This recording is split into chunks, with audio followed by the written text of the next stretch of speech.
movies. Just when I thought I was out, they pulled me back in.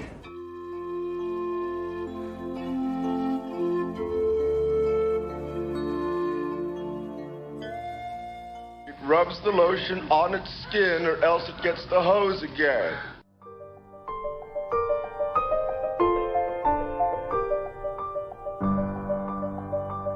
I want the truth! You can't handle the truth!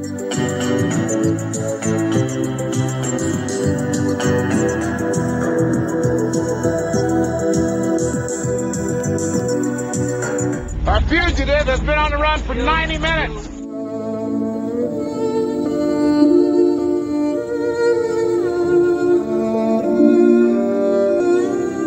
Hope is a good thing, maybe the best of things, and no good thing ever dies.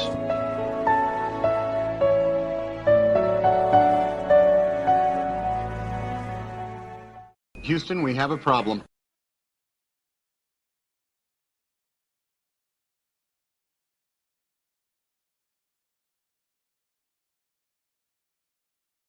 Show me the money!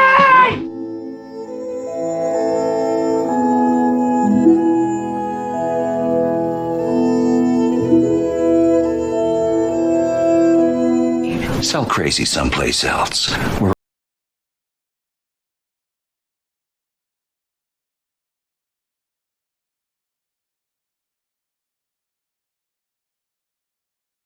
I don't have a good feeling about this one. When was the last time you felt good about anything?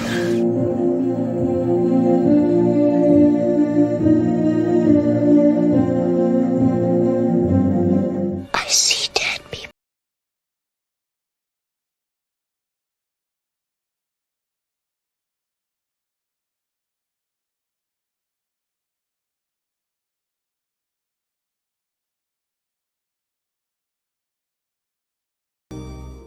Hey, question. Could you hear the music in that video? Yeah. Yes. Yep. Okay, because I could only hear the sound clips, even though I knew I watched the video. I'm like, there's music in this. Why can't I hear it? Good. Okay, I'm glad it was just me. Welcome, everybody. I'm like, that would be really awkward and boring without the music clips. It was delightful. Okay. I was tearing up a little bit. Yeah, right. The music. It's good music in the 90s. I I was quoting along with it too. I was all like, help me, help you. I'd record some of the music off my phone or on my phone off the Alexa because it was so hard to find clips of the music. Anyways, welcome everybody. This is the 90s Best Picture nominee tournament where we will pit all 50 Best Picture nominees of the 90s, meaning the movies that came out in the 90s, not necessarily the movies nominated in the 90s. See, yeah. See, I didn't know that. I see. That was I was confused on that. So yeah. That's why, my bad. But you're one movie ahead of us for the 80s one, I guess. The 80s, yeah. And it's a long one to get out of the way. More on the It was a good one though. It was a good one. Yeah, it's a good one. So yeah, I have the little tournament bracket up here on the second screen. I'll introduce these fine chaps just because that's what we should do. Over here we have Fish, film collector. Say hi. Hello, everyone. Thank you for having me. Yeah, thanks for wanting to do it. Oh yeah, no, absolutely. I'm very excited. Like I told you in our chat that I even actually recorded the Academy Awards in the 90s and we watched them over and over and over again for some reason. I don't know. I loved it. I loved the acceptance speeches. I love the movies that won. It was just great. I have them on VHS and yeah, I love the Academy Awards. Classic Fish. Yeah, good. And then of course we have Huck, our own little Ron Howard. How y'all doing? I did meet Ron once. He was a dream. I still kick myself because you guys know I'm a SAG guy. This is why I was surprised I wasn't on your SAG show. But I saw him speak for actors one time, and I was watching him from afar, and I was like, and it was all done, and a couple of people are going up talking, and I've always idolized Ron because fellow redhead. He was on TV and with Happy Days, so I was like, hey, that's me up there, And I froze. I couldn't go up to him. I was like, I should have though. I should have. Thanks for being my mentor. Be my mentor. Then we have Mega Mike the Movie Man, who I will be on his stream tomorrow. So Yes, hello everyone. I'm ready for the 90s. I got all my blockbuster gear ready to go, and Nice. I'm a 90s kid, so I feel good about this tournament. And thank you, Derek, for having me. no, thanks for coming. That's what we do. We're on each other's things because we're awesome, right? That's right. We're like a family, kind of, except we actually like seeing each other.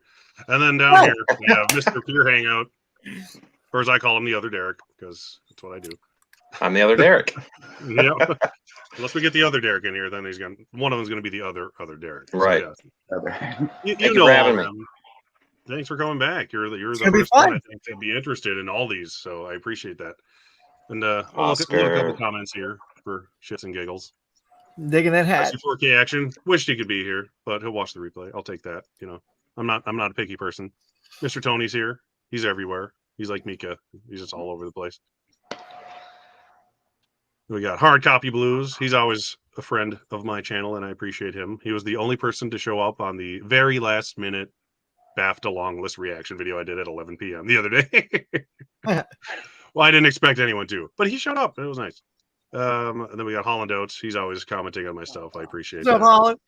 And it's always something sassy, as we know. Hey, Alan. Bring on the sass, buddy. I feel like I missed someone. Apparently not. Yeah, he's crying at the Titanic score. I don't blame him. And we have, I have such bad eyes. I have to be like this close to my screen. Cinema Geek 100. I don't recall your name, but I appreciate that you're here. Welcome. Like the stream. Comment all you want. That's what we're here for. And Tim. subscribe to all these fellas if you are not already. Thank you. And here's Mr. Timothy. Tim. It's He in. would have been here, but I was really trying to avoid making Tim just be on every single stream I did. So Yeah, I was going with Tim that's last the only night. reason Tim's on here, pretty much. Like, I want to get older people once in a while. Can't just make him do everything on the internet. Like him and Tony, they're just on every stream. They need a break too. He needs to, be able to sit there with his pants off once in a while and watch us. I didn't know he wasn't last night. Yeah. Well, I mean, You think my pants are on right now? Yeah, benefit of the doubt. Pants are overrated. So let's pick our favorite setup. This isn't so bad with only 5 people. I think we could live with this. With 8, it was a little much. So the gist is, here's the first matchup. It's all auto-generated. It's all random. I didn't put anything anywhere. I think the only thing I did was like move a couple movies over. So there's like one more match on the left half than there is the right half. Other than that, they're all even. So one movie will get like a bye round in the first round or second round of the first half. Either way, it goes on the left half of the tournament bracket, then the right half. I would show you, but I don't want to erase this and screw it up. But that doesn't matter right now because I wanted to have, like I said, I wanted to have less people and fewer movies to talk about because the 94 Best Picture winners with like 8 people was a little much.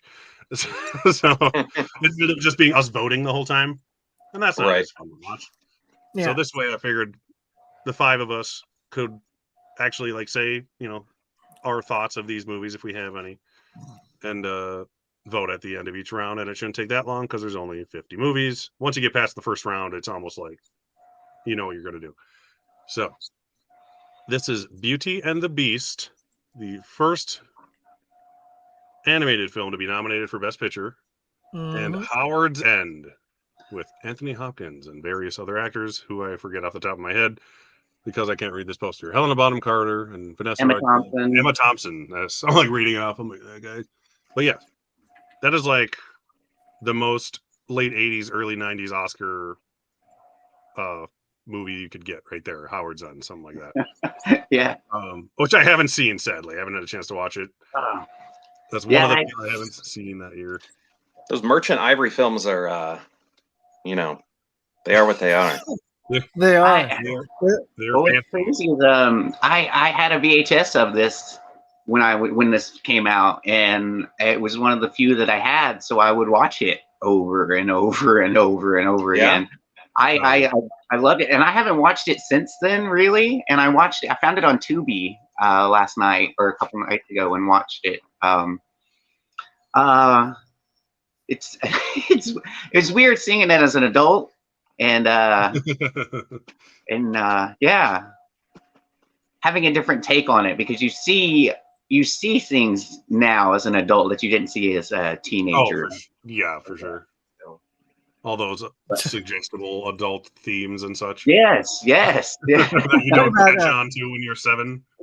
You're talking about Howard Zinn or Beauty and the Beast? Both. Oh, No. probably. It fits all of them, honestly. But no, Howard Zinn, I found that on Tubi the other night. Sorry, I should have specified. Apologize. But yeah, I found that on Tubi the other night and watched it. And yeah, understood it a lot more. Sorry, there's like an ad I can't stop in the background of this stupid video. Oh, Can you hear that? Can you hear the ad? No. Okay, good. I was like, shut up. I think last time it did that, and I like closed out of this, and I was like, oh god, I screwed the whole thing up. But I'm like, I'm just gonna not risk it.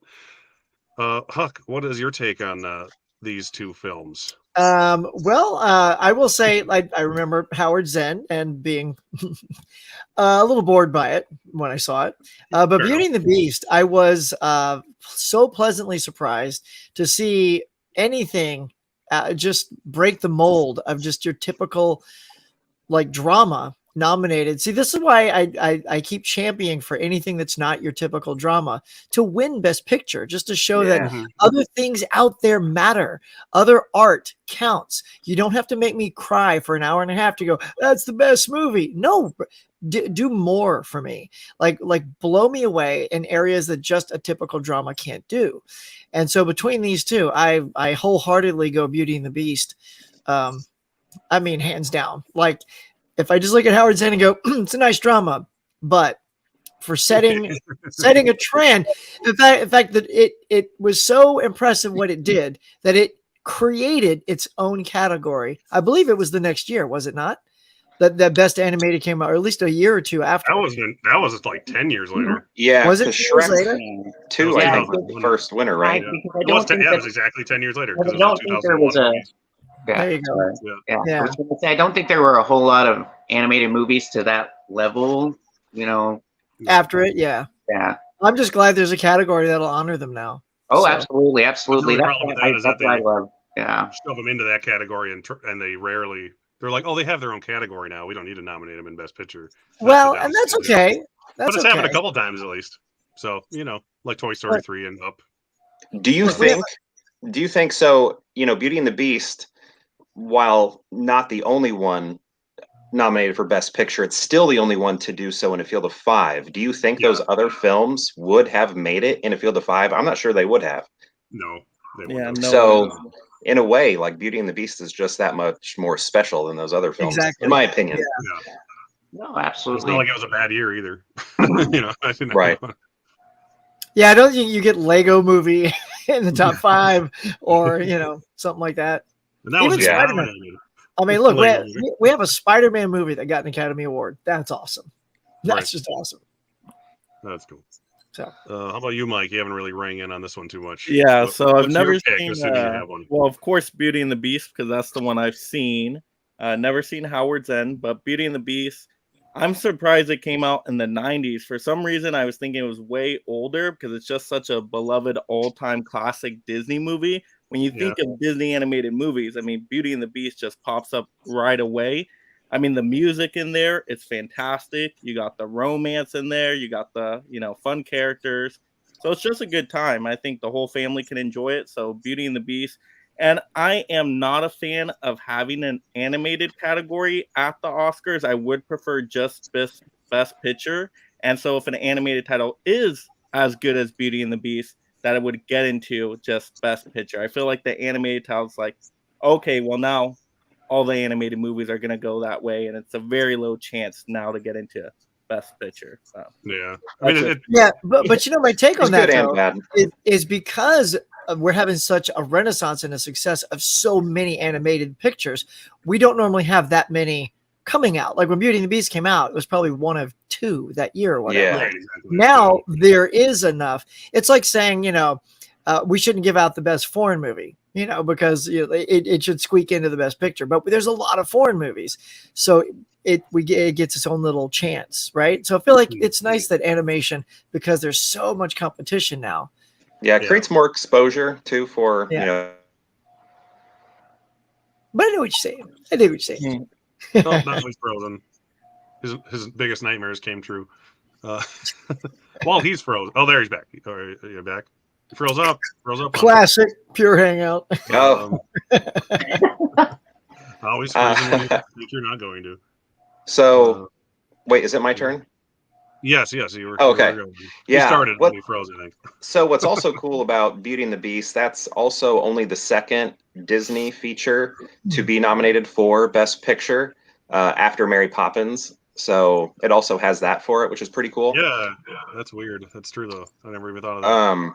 But yeah, I'm gonna go Beauty and the Beast. I actually like costume dramas, but more so in like the royal family sort of, like Elizabethan and Victorian era type stuff. But I haven't gotten around to Howard's End, so I have to go to Beauty and the Beast for sure. Plus, I mean, Disney Renaissance I was a kid when all this was happening, so it was built for me. I was the perfect age for all of that.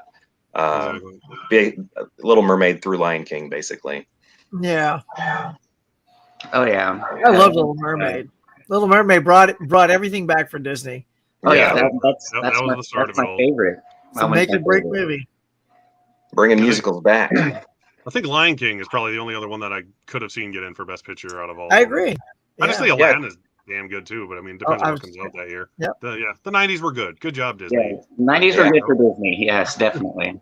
I mean, it seems like we're already going Beauty and the Beast, and that's what my pick would be. Yeah, no, absolutely. See ya, Howard. I didn't talk about Beauty and the Beast because I had just watched Howard's End, but Beauty and the Beast is one of my favorites as well. So yes, definitely Beauty and the Beast. And it's only 84 Oh, look minutes at this! Look at Here's this. an interesting pairing. You've got Ghost, which I love. I'll just be honest. I believe that won supporting actress and original screenplay. Yep. And then we have The Insider, which sort of made Russell Crowe on the map to more Americans than he already was, I guess. This is his first big, really, really, really big lead role that people noticed him. He was nominated for the first of 3 years in a row that he was nominated. And then Mr. Pacino, of course, he'll show up more than once in this list because he was still doing stuff in the 90s. Yeah, I grew up on Ghost, oddly enough. That's like one of the movies I grew up on. I had on tape, watched it all the time. Then Beauty and the Beast, apparently. So I saw The Insider. I didn't really get into it. I do need to watch it again, I'll be honest. But just something about that movie. I think it's a Michael Mann thing. Like Michael Mann movies just don't click with me that often, except for Collateral because it was super just fun. So Derek, I would go Ghost personally. So that's all. I'll say my 2 cents, and then you guys can go ahead. Yeah, I just wanted to say something real quick now, and I don't want to undo it because I think the bracket's already going. There is a presentation mode on this bracket thing that does away with all of the internet stuff and just shows. Oh, is there? The bracket. I wasn't aware of that. Yeah, because this is like but whatever keep mode. it for now. I could try it now. We're only one into it, so if I'm going to try it, it'd be now, right? Yeah, if you look at the bottom there where it says like roll to the bottom there, keep going, baby. Oh, there you go.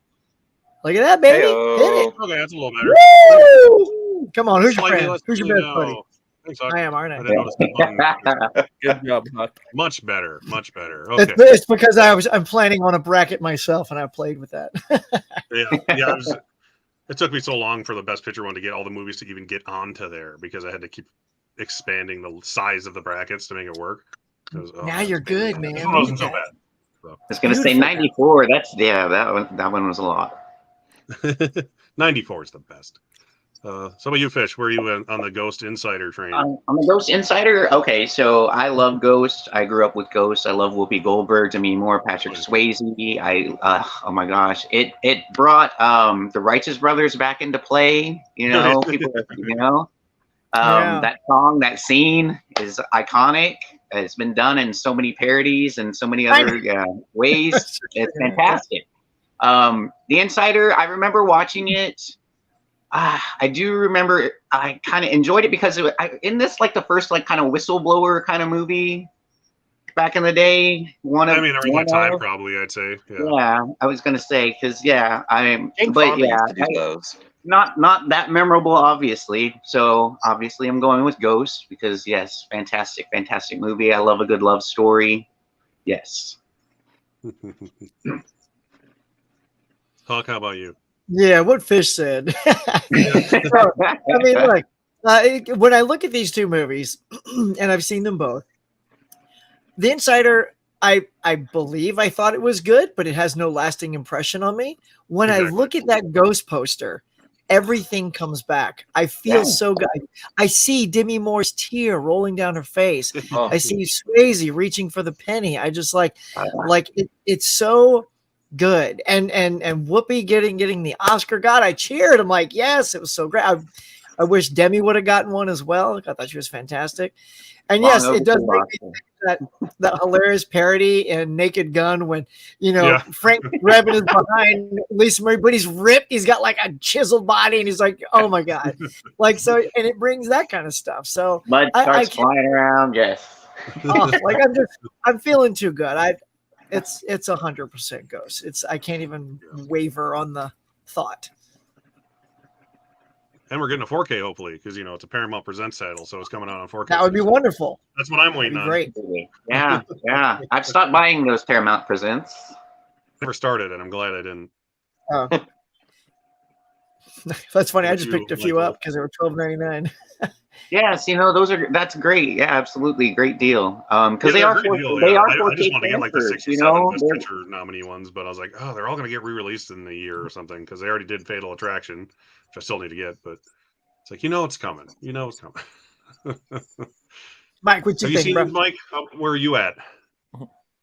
So I've never seen either of these two movies here, so I would probably go with Ghost just because I know of Ghost because of the iconic scene. Every time I've seen that iconic scene, I'm like, okay, this has to be from a very popular movie. Let me look it up. Okay, it's Ghost. So I still need to see it. It is on the watch list, but it just sounds more interesting. I mean, how everybody talks about it, it sounds like it's a really memorable movie, and it just looks cooler. I mean, look at the poster art right there. It's just more interesting to me. Poster, man. Yeah, where the Insider just to me looks like, if I had time, I'd watch it, but it doesn't really intrigue me at all. Fair enough. I don't remember it intriguing me when I watched it, so to be honest with you. I see it in Derek's face. Here it comes. But come on. Me? Okay. Yeah.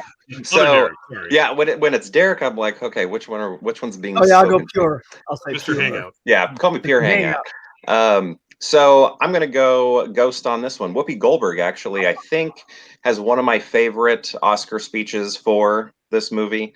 But yeah, I remember growing up on this as well, and I showed this movie to my wife shortly after we got married, and she was just in tears and just like asked me not to die. And it was, I don't know, it's just like such a fantastic movie. And Huck, what you were saying about like animated films, just like placing movies or honoring movies, I think is a better word, that are different. They aren't that drama. This movie balances drama and comedy so well, and it's supernatural. I mean, that is like unheard of in the Best Picture world usually. So for that reason alone, I have to go with Ghost. Yeah. All of those reasons I have to go with Ghost. Back when they didn't do genre movies very often. Yeah. So yeah, Ghost definitely. Well said. Yes. Indeed. Well, it's obviously a Ghost then. I'm just going to pop up a few other people who are showing up. Lucky Vision Films, thanks for showing up. Appreciate you being here. All y'all's. And Tony Ghost was directed. Disney in the 90s is amazing. Ghost was directed by one of the Airplane guys too, wasn't it? Jerry Zucker or Zucker brothers? Yeah. Was it David Zucker? I think. Yeah. Oh, it was David. Ghost, I think. I don't remember. Yeah, right. And then his brother did the parody of Naked Gun. So. Yeah. Oh, no, I don't remember. Maybe it was Jerry Zucker. I don't remember. Yeah, they're both great. Who cares? Yeah. Movie Jerry. 2020. Thank you for showing up. Yeah, Mama Blu-ray. Oh, thanks for coming. Hey, Mama. Hugs and kisses. Mama Blu-ray. We got Mike Snow. I assume he's related to Al Snow, the professional wrestler. Insider is phenomenal. Michael Mann's best movie. Or Mark Snow. I'll take your word on it because I really need to watch it again. But Michael Mann movies are just something I need to, I don't know. I'd never click with them fantastic. You know, they're always like really Well, good. Yeah, I love But then, like Collateral. what Huck said, I just don't remember them really. Yeah. Jared Runner, well, that's what he's here for. Adding Well, movies. there to you his go. list. That's why glad, we're here. glad we could help. You got 50 movies here to add to your watch list. All right, let me press the correct poster, just so I don't do that. Yeah, come on. Don't bone it yet. And here, these are very different, but that's the whole Oh. point, right? We got Oh. Secrets and Lies, which I haven't seen, Oh. and that's on the Criterion Collection. If I'm Secrets and Lies versus Babe. One of these I have seen. Me too. I'll be honest. I'm a 6'2" hairy, beer swilling, drinking man of a guy.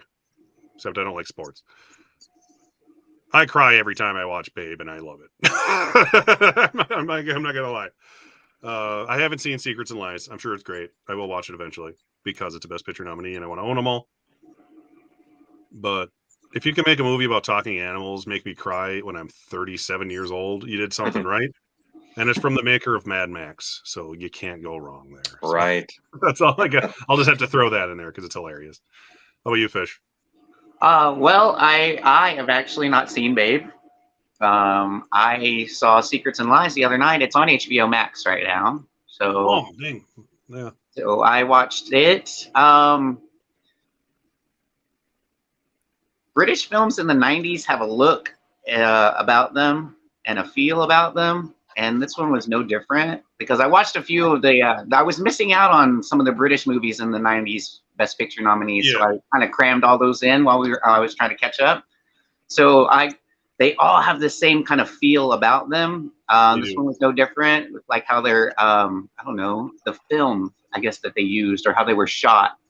But the movie, it was different. It's about a young woman whose mother passes away, and she reaches out to find her birth mother, who happens to be white. And both of these actresses were nominated for. Brenda Blethyn was nominated for Best Actress, and Marianne Jean-Baptiste was nominated for Supporting. Performances in here were good. I don't know. It was a little slow. It was on the slow side. It was on the slow side for me, but it was a good movie. I did enjoy it. Yeah. So, but I haven't seen Babe, so I don't know. But I know Babe is fantastic. I know it's a lot of fun, but yeah, like I said, I've never not seen it. But out of the two, I don't know. I might have to sit this one out unless you guys need a tiebreaker. Yeah, I'll say you can wait and see if it needs to be done, because you never know. How about you, Huck? You a crybaby like me?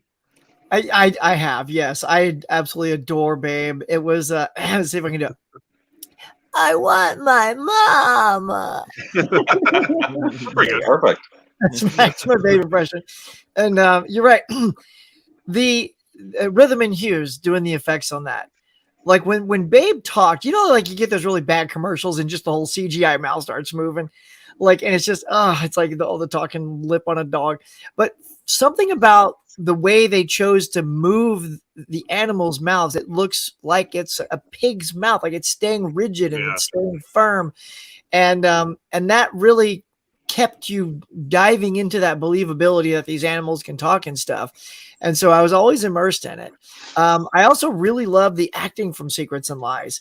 I think that's one of those where I love Marianne Jean-Baptiste. Like she kind of blew me away. I'd never heard of her. So sort of like discovering new people in that regard. So weirdly for me, I would lean like towards Secrets and Lies for just this acting, like really good acting chops, tour de force. But for that overall feel, that vibe, that ghost feels, right?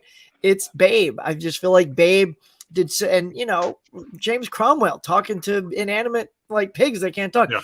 He was so phenomenal, nominated for that. Yeah, he got nominated too. It won for visual effects too, since you mentioned that. Yeah. So nominated with only one line.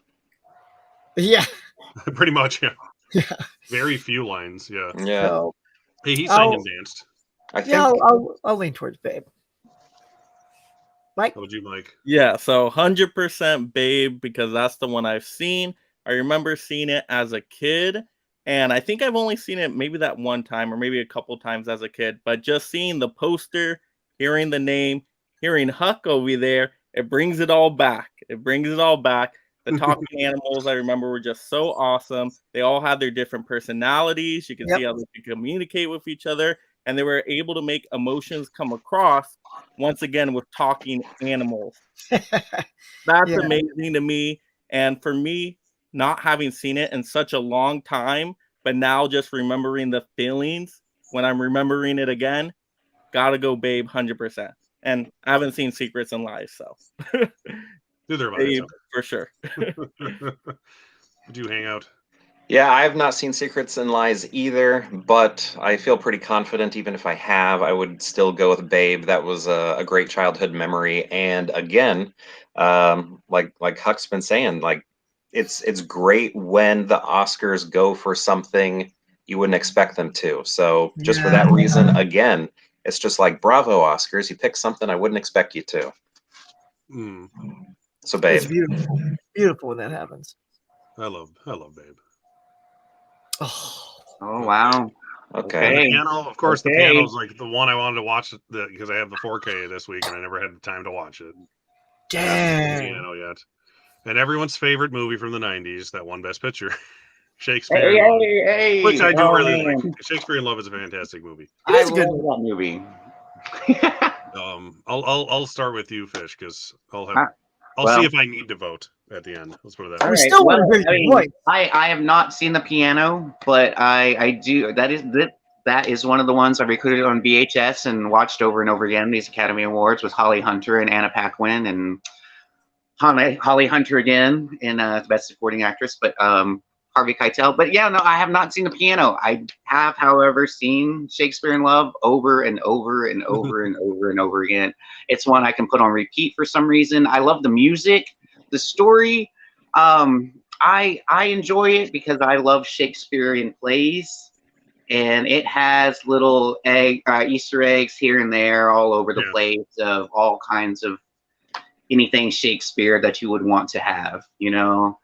So to me, that one was so much fun as being a Shakespeare fan, and I love the love story in it. I don't know, and the story is, it's just, you know, it's how he came up with Romeo and Juliet. You know, it's fantastic. And that's all. Romeo and Juliet's one of my favorite plays by him. I'm leaning Shakespeare in Love. I know people dog it because of what it was with that year, who it beat that year over Best Picture, who it won over. But in this situation, I'm going Shakespeare in Love. Mm-hmm.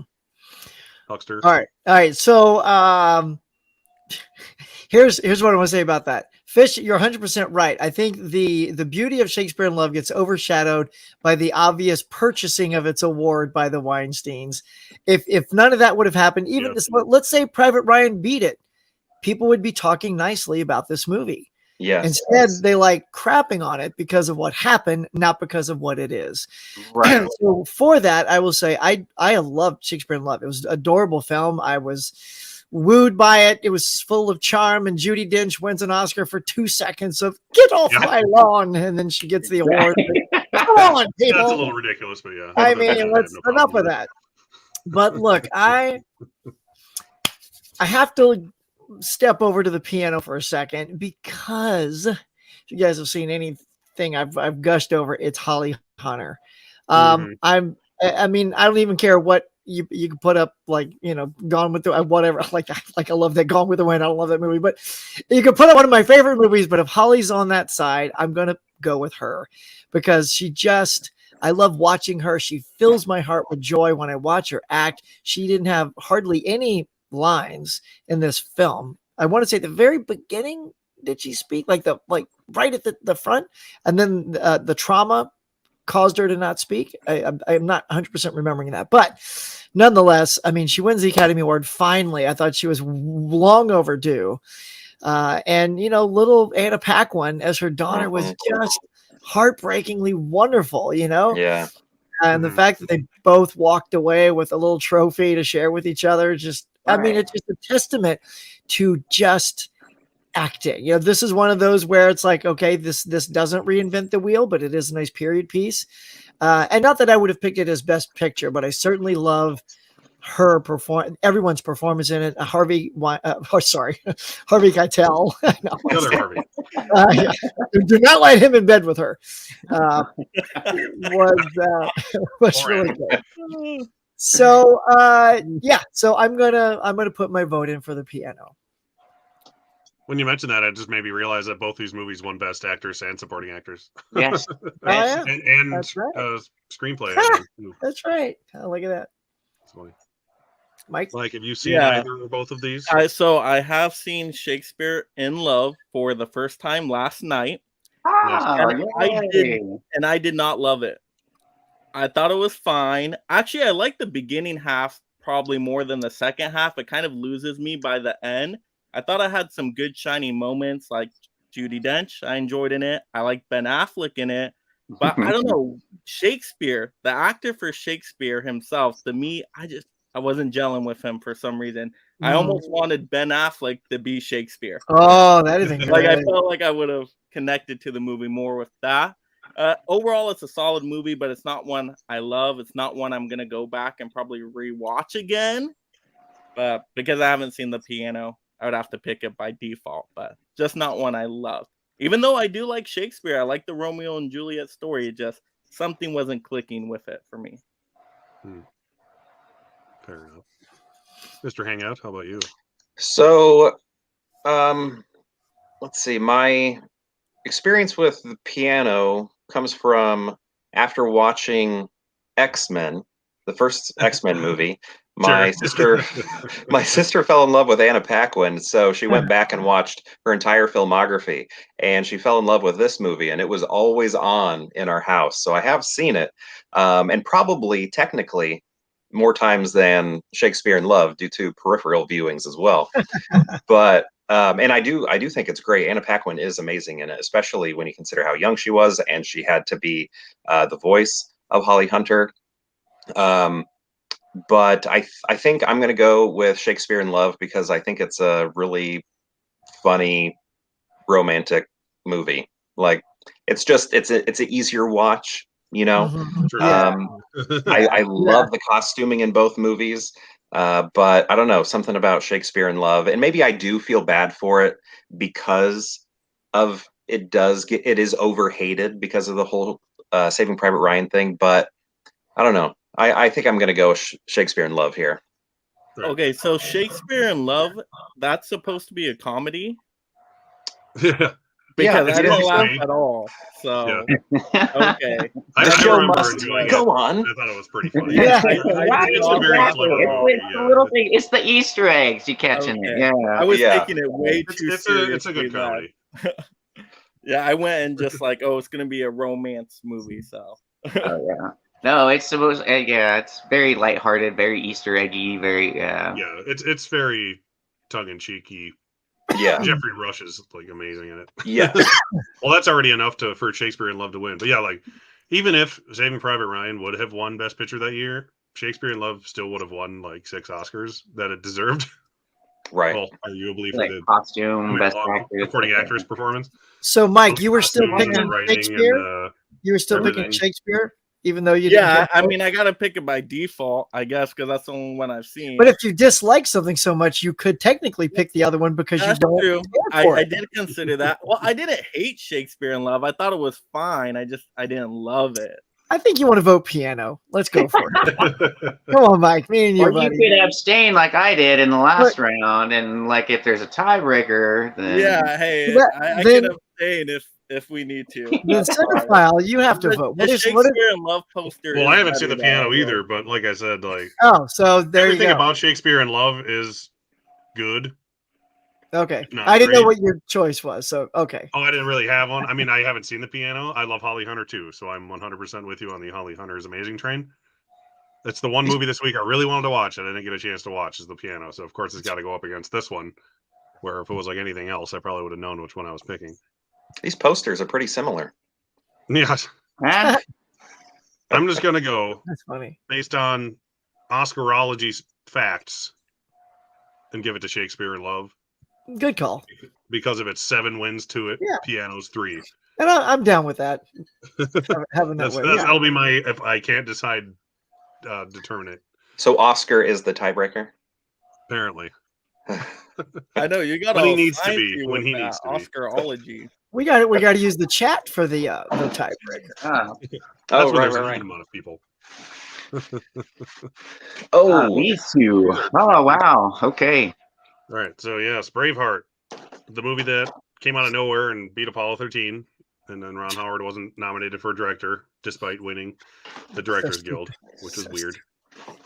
It happens. Yeah, that won 5 Oscars, including picture director for Mr. Gibson, but wasn't nominated for any acting awards. Go watch my video. It's a good one. Cinematography, score, all beautiful things. And JFK with Kevin Costner and an amazing ensemble cast, directed by Oliver Stone. Got Gary Oldman in there before anyone knew who he was. Really, it's great. Yeah, I don't want to say too much about the two because I have seen both of these and I really like both of them. And I'm going to make my wife really mad in a minute. But Fish, I want to know what you have to say. Okay, well, I have seen Braveheart in the past, so I really did enjoy that. I just watched JFK for the first time the other night. Mm-hmm. I do remember watching the Academy Awards that had JFK on it, so I do remember seeing everything that it was nominated for. When I started watching it, the film style and everything from the clips that they showed on the Academy Awards started flooding back to me, like when Tommy Lee Jones was nominated for Best Supporting Actor and stuff like that. So it was, I really enjoyed JFK. I come to find out after watching something else today, I do like Oliver Stone films. I have liked Oliver Stone films, but I've kind of crammed a couple of them in this past week. So I do like Oliver Stone films. I did enjoy Braveheart. I do love period pieces and time pieces and stuff like that. So I love that aspect of it, history and things like that, which is another one JFK is, but further in the past. But for this one, I would have to go with the JFK because it's actually one of my favorite periods in time to research.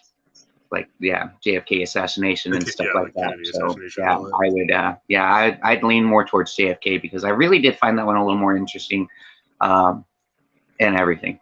So it's an extremely interesting 200-minute long movie. Yeah, for sure. Yeah. It's one of the shortest 3.5 hour long movies you'll ever watch. Yeah, that's true. How about you, Huck? Where are you at? Well, I've seen them both. It's funny, period pieces, I enjoy good period pieces. They tend to not be the most revisitable type of films for me personally. But of the two, I will say the one like JFK, I remember watching, and I can't muster up more of a feeling beyond that, even though I'm sure it was great. I love all the actors in it. It's stacked with a cast. But Braveheart really left me more emotionally exhausted at the end.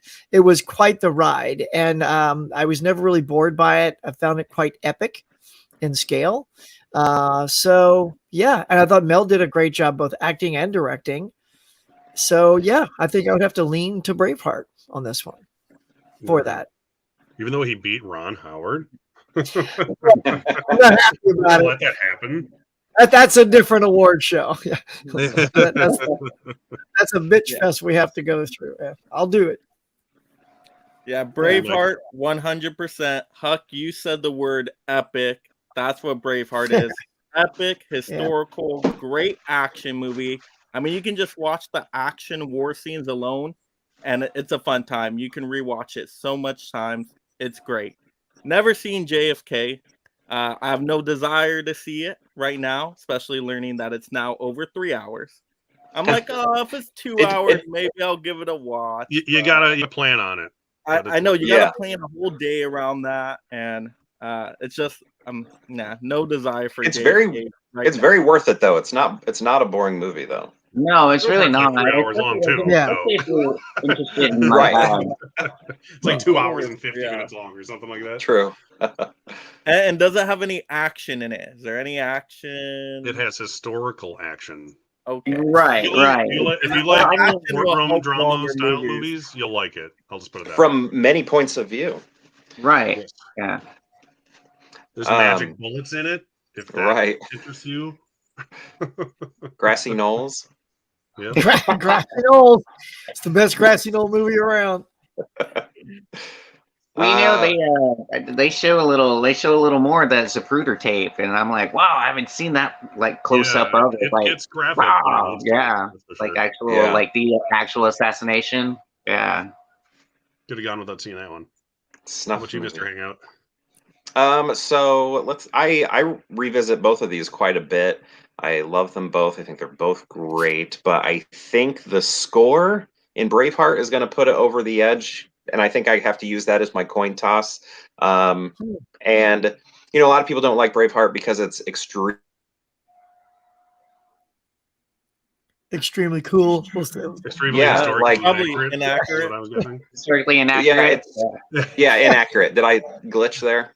You Yeah, did, yeah, but you I froze. knew what We you were all said. guessing what you were Okay. Well, saying. I think we all knew what you were going for. Yeah. Right. We all threw it. So, you know, in JFK, I guess, you know, it has, you know, its points of views and everything. But yeah, when it comes to Braveheart, if you, I guess, want the history of it, you can read the history book. I'm in it for, you know, the cinematic moments of that movie. So, yeah, I love Braveheart. I'm going to go Braveheart. That's a tough one, though. I love both of these. All right. So that's 3 Bravehearts, right? If I'm not counting incorrectly. Yeah. No. Yeah. Okay. I would have voted for JFK. I'll just say that. I love JFK. It's actually one of my favorite movies ever. And like I said, it's one of the shortest 3.5 hour long movies you'll ever watch. Definitely And, is. courtroom drama, I'll historical go watch it now. films like that. Yeah. It's so Do it over 2 days, and it Mike. just- Just do it over once 2 it days. grips you, as long as you get to the point where it like sucks you in, you can't stop watching it. Yeah. Despite how long it is. And like the editing is just like brilliant in that movie. But you know, and my wife's Scottish, so I said I was gonna make her mad when I vote for JFK, but she likes JFK just as much as I do, I think. So it's okay. but we'll do Braveheart. I can live with Braveheart winning. No. Absolutely. These are both from 1992. Oh, hey, cool.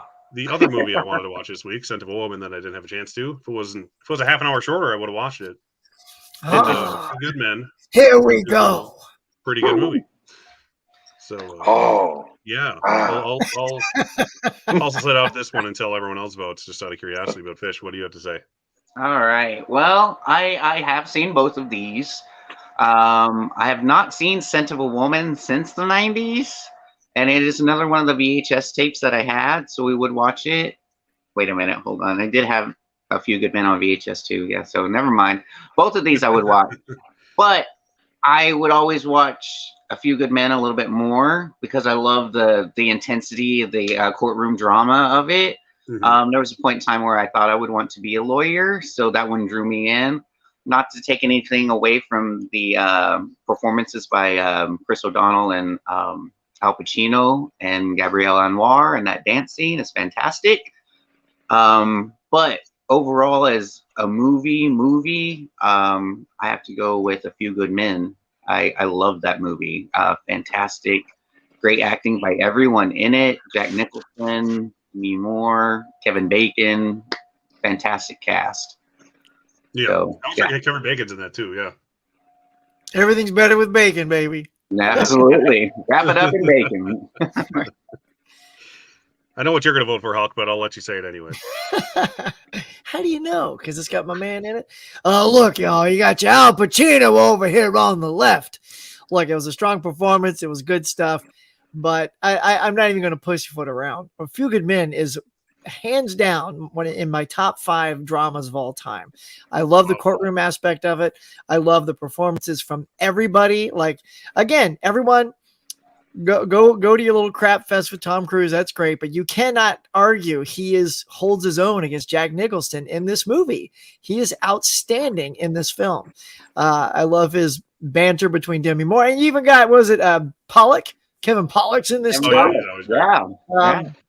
And I mean, and I swear, yeah, when you watch that scene, that courtroom scene, and it's Nicholson and Cruz, and he's like, you want me on that wall, and he's like, and he starts to get up, and Cruz he has to suck it in, and he goes, sit down. And he looks at him, excuse me, I'm not through with you. Sit down. And I was like, God damn it, I get chills thinking about it. And from that point, feel good, man. Guilty as charged. Let's go. Right? Oh, yeah. Look, I want the truth. No, I'm trying to tell you the truth. Yeah, 100% A Few Good Men. Now, I just recently watched it, actually, the night before my wedding. I popped in the VHS of A Few Good Men, and it was amazing. I want a 4K of it. It's perfect. There is one. Yep, they have There it. is? There's a 4K? Yeah, I don't have it yet, but there is one. Yeah. Well, It's I always need to get nice. the 4K then. It rarely goes down in price. Oh, Yeah, that's why I don't have it. It's always expensive. A Few Good Men, excellent. I mean, the performances are just so intense. The courtroom drama, of course, like everybody already said, it is fantastic. But even the stuff leading up to the courtroom drama part, just the research and all that back and forth, I thought that was great too. So to me, there was never a dull, boring moment.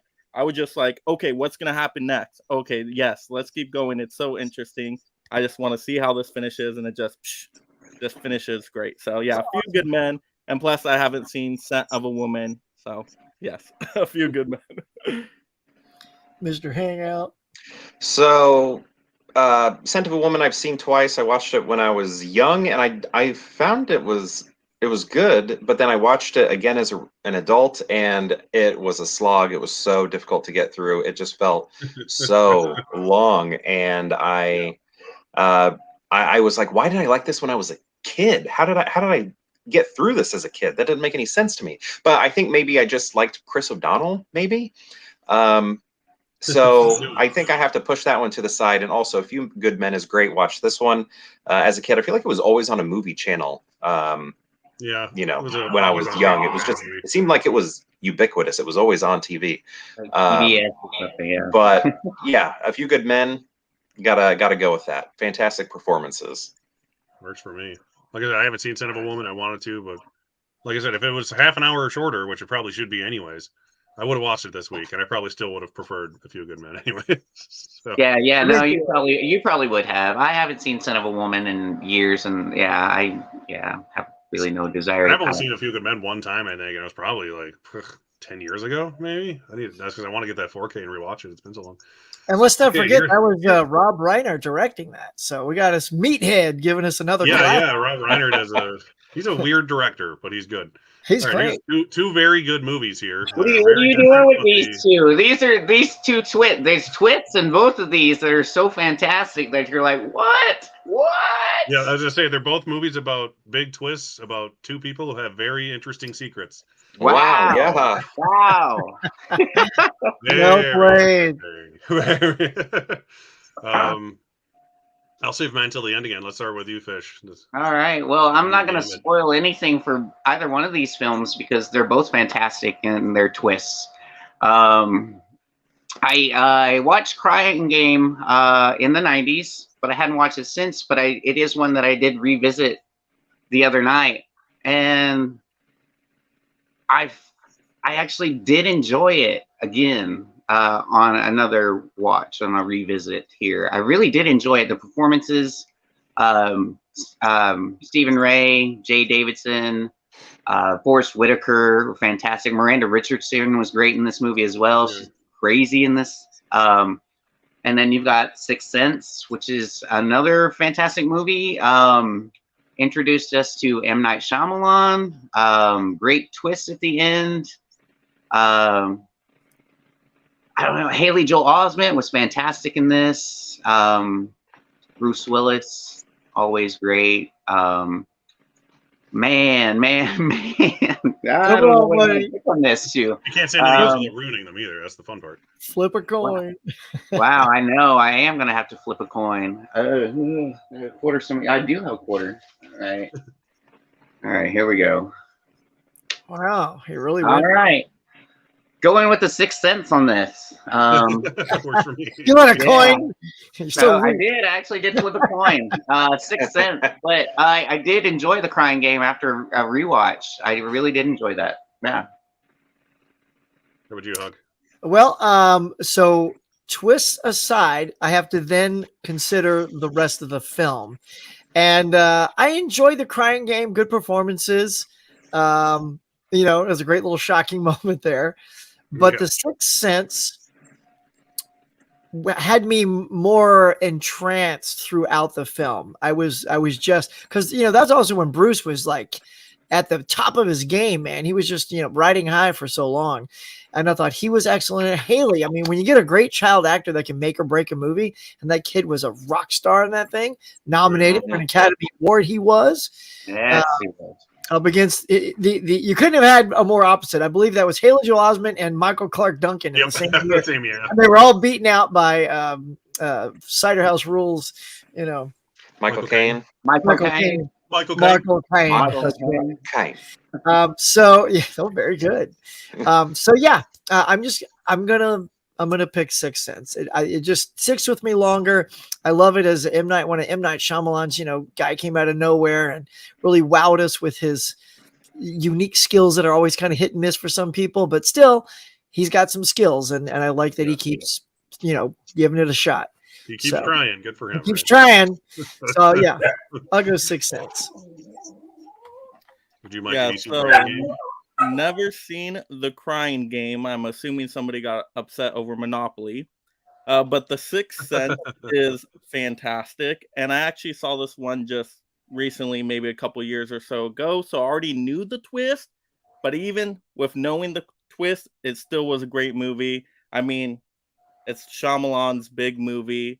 This makes Shyamalan just well recognized. I mean, people started calling Shyamalan like the new Hitchcock and things like that, right? Because he's the new suspense thriller director. So fantastic movie. Like everybody was saying, excellent performances all around. Gets you engrossed into the movie right away. And yeah, great twist ending if you don't know the twist. But even if you do, still a good movie. So Sixth Sense. Nice.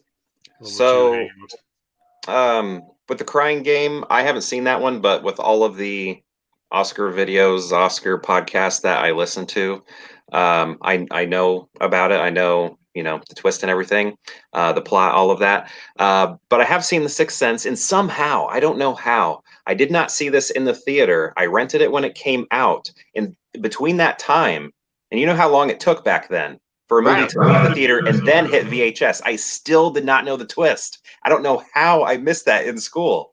Same. And I was amazed. Like when that wedding ring dropped, I was just, what?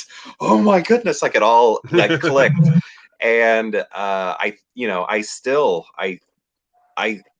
this movie, I think is his best work. I mean, I guess that's not a lot of people don't like his other stuff, but I think this is one of the phenomenal films of 99, and 99 is a great year, and this is one of the best. And again, we have a genre film in the sense of I guess horror, supernatural, all of that. So I gotta tip the hat to the Academy for recognizing it for that reason too. Sixth Sense, 100%. Oh, yeah. Yeah, both these. I knew the twist of both of these movies by the time I saw either of these movies. And they're both still great movies. So that's good to know. It's good to know that movies are good regardless. So, but Crying Game is great. I really need to watch it again. It's a good drama, an interesting movie. It does not go the way you think it will, even when you know the twist ending, FYI. It's very interesting either way of a movie. But The Sixth Sense, I was obsessed with that movie when I was 15, 16 years old on DVD. I'd watch this and Unbreakable constantly, which are easily the two best movies he's ever made. And probably will ever make, in my opinion.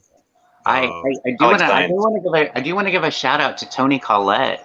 Yeah, I was gonna say Toni Collette was nominated for this, and should have won the Oscar for that. She wasn't nominated for Hereditary, but I'm at least she was nominated for another horror movie. Be happy about that. Yeah, that doesn't happen at all. But yeah, I mean, just rewatchability factor alone. Yeah, it's so high. And then there's these little clues in the movie you can. Oh yeah. Oh yeah, little Easter eggs. I love. Yeah, once again. Yeah. So yeah, Good stuff. 6 Cents. It's great. 99 is great. Speaking of 1999, both of these movies came out in 1999, so that's weird. Wow. This has Michael Caine in it, and it's Michael Clark Caine. Duncan. That's we were both talking about those. Michael. Let's start with Mr. Huck this time. Where are you at on the Cider House Rules versus the Green Mile? Ooh. Well, let's see. Love both of these films. Wow, this is probably one of the closest ones that's popped up so far.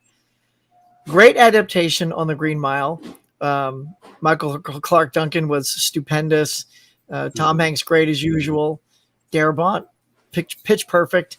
And then with Cider House Rules, you got Michael Caine and cast. Toby Maguire's in that. Charlize Theron. Man, Paul Rudd. Yep. that's right, Paul Rudd. I'm gonna lean towards Cider House Rules on this one. I really, really love that film. I love the, and you got the better Michael Caine impression. So give it a go. Good night, you princes, kings of New England.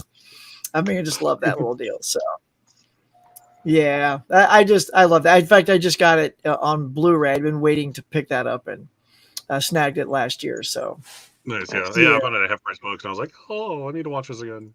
And they'll both make you cry, these movies. That's one thing they'll both do. Yeah. I'll guarantee that. Yeah.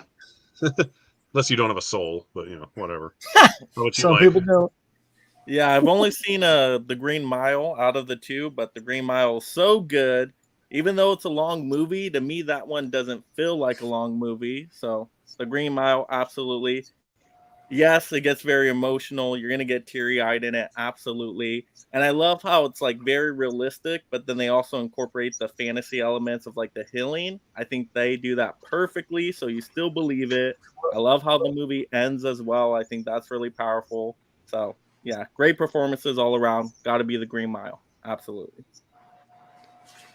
Yeah, I'm wrestling with this one also. For a while, The Cider House Rules was in my top 10 movies of all time.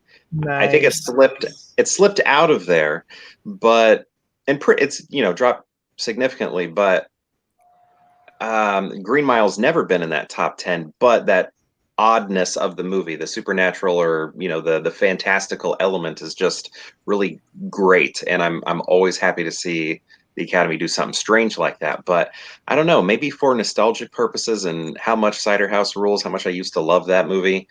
I think I'm going to go Cider House Rules. Very tough, though. It's the coin toss sort of thing. But I'm going to go Cider House. Yeah. How about you, Fish? Well, the Cider House Rules was one of the ones that I was going to visit this year, but I didn't get a chance to. Green Mile I have seen though, so I will have to lean more towards the Green Mile. I did enjoy it. Michael Clark Duncan was fantastic. R.I.P. Always Tom Hanks. Kevin Bacon once again. Rapid and Bacon. That's right.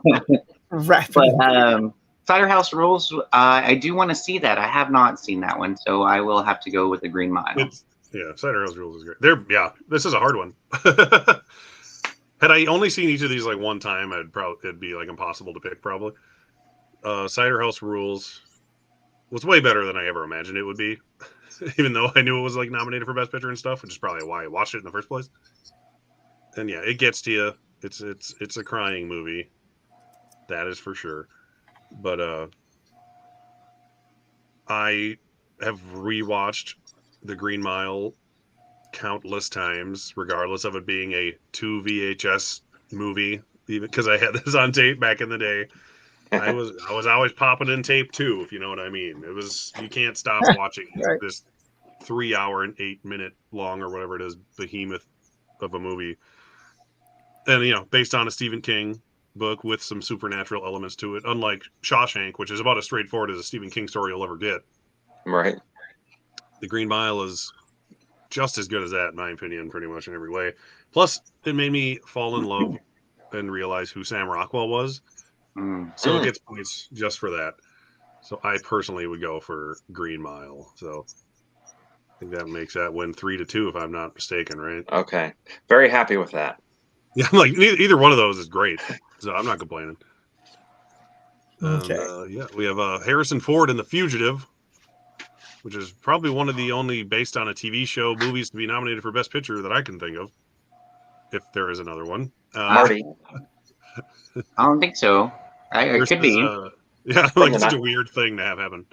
From the 90s? Jeffrey Rush. Or in general? Yeah, it's Jeffrey Rush and Shine. Yep, Jeffrey Rush, who played Shiny McShine, the piano genius in the movie Shine. At least according to Homer Simpson, that's what it's about. I was going to watch Shine last night, but I don't own it, and it's not streaming on anything, and then I was angry about it.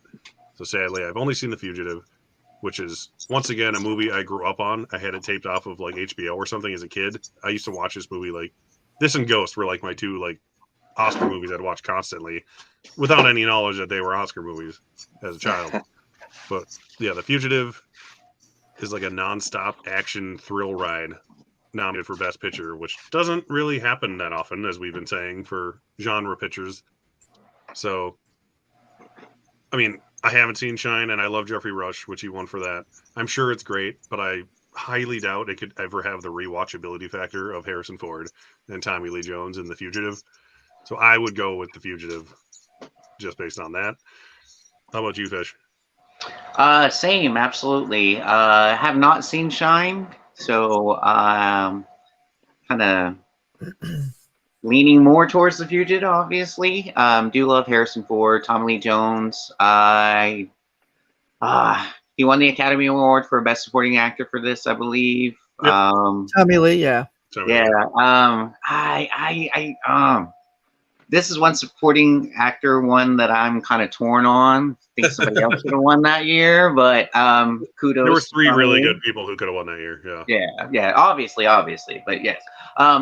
The story of it, the TV show aspect, people loved the TV show growing up. I never really watched it, but I knew of it, so I knew the kind of premise.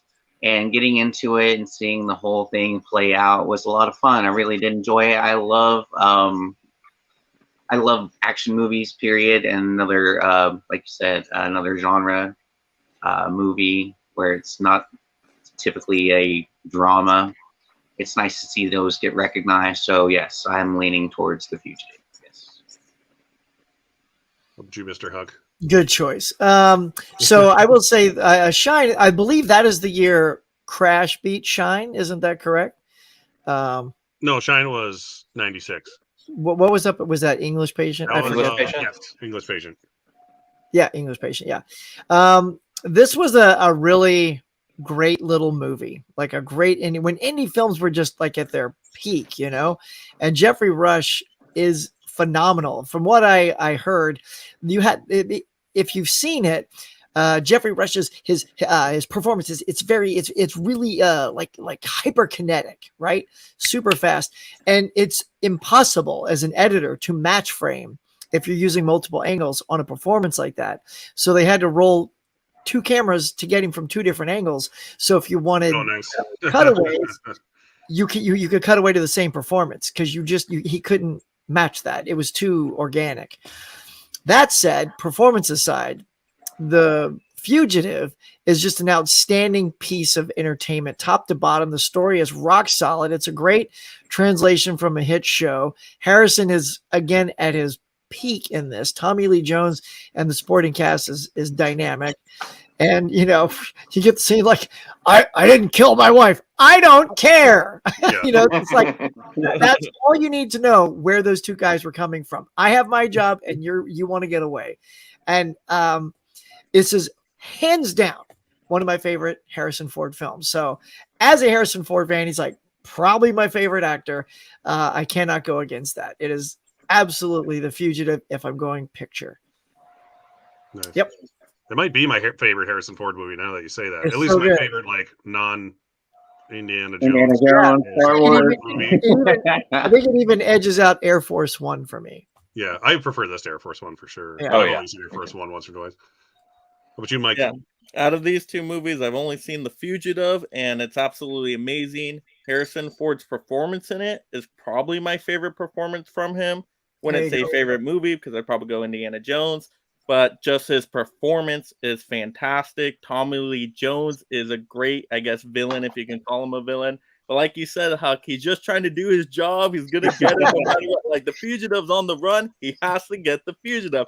Doesn't matter about the truth. He just needs to get him. And I love that cat and mouse kind of game, just back and forth. So it's fun. It's a great movie. Got to go The Fugitive. Nice. Yeah. So you mentioned that The Fugitive based off a TV show, Marty, which won Best Picture, also based off of a TV show. Oh, was it? Yeah, it won in 55. But yeah, The Fugitive, I'm from Illinois, and this movie inaccurately depicts Illinois in a lot of ways. But like I said with Braveheart, that can bother a lot of people. That doesn't bother me. Even though we don't have that giant dam in Illinois, it's okay that it's in this movie. But yeah, I actually went to a screening of this. I grew up on it as a kid, but I went to a screening of it at Roger Ebert's Film Festival, and the director was there. And it was kind of embarrassing. I felt bad. Like I was kind of embarrassed that my community, every question to the director was, why did you put this in the movie? That's not in Illinois. Why'd you put this in the movie? That's not in Illinois. And it was just kind of like, let's get past that and actually talk about the movie, those Illinois people. Does anyone have questions that isn't about Illinois? Right, exactly. Anybody have anything about the movie? Right. Yeah, you could tell the director was getting a little frustrated, and Richard Roper actually kind of like shut down the guests, like, hey, let's stop asking questions like that.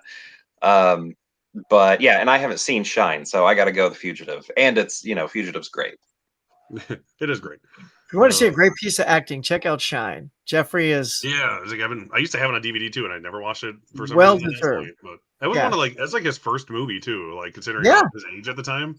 Came out. out It's just like, oh, by the way, I'm an actor and I'm in this movie and I won an Oscar, and that's like the first thing he ever did. And now he's Captain Barbados, right? Forever. Yeah. I love Jeffrey Rush. I'll watch anything with him in it. Yeah. Except for like Pirates, like 7 or whatever's next. I don't care about anymore. But, Tim, this was almost the sound clip I used for the little intro video I did, except it was like too long and it took up too much of it, so I had to use the shorter, just a piece of it. So that's hilarious. Does anybody want to give that impression a shot, Mr. Hangout? You ready for it? No, I don't know if I can do that. Derek Fish, come on. No, I'm just trying to say hi to folks I haven't seen in here yet, like Mika. Mika's everywhere, like we always say, and she's here. Hey, Mika. Woo!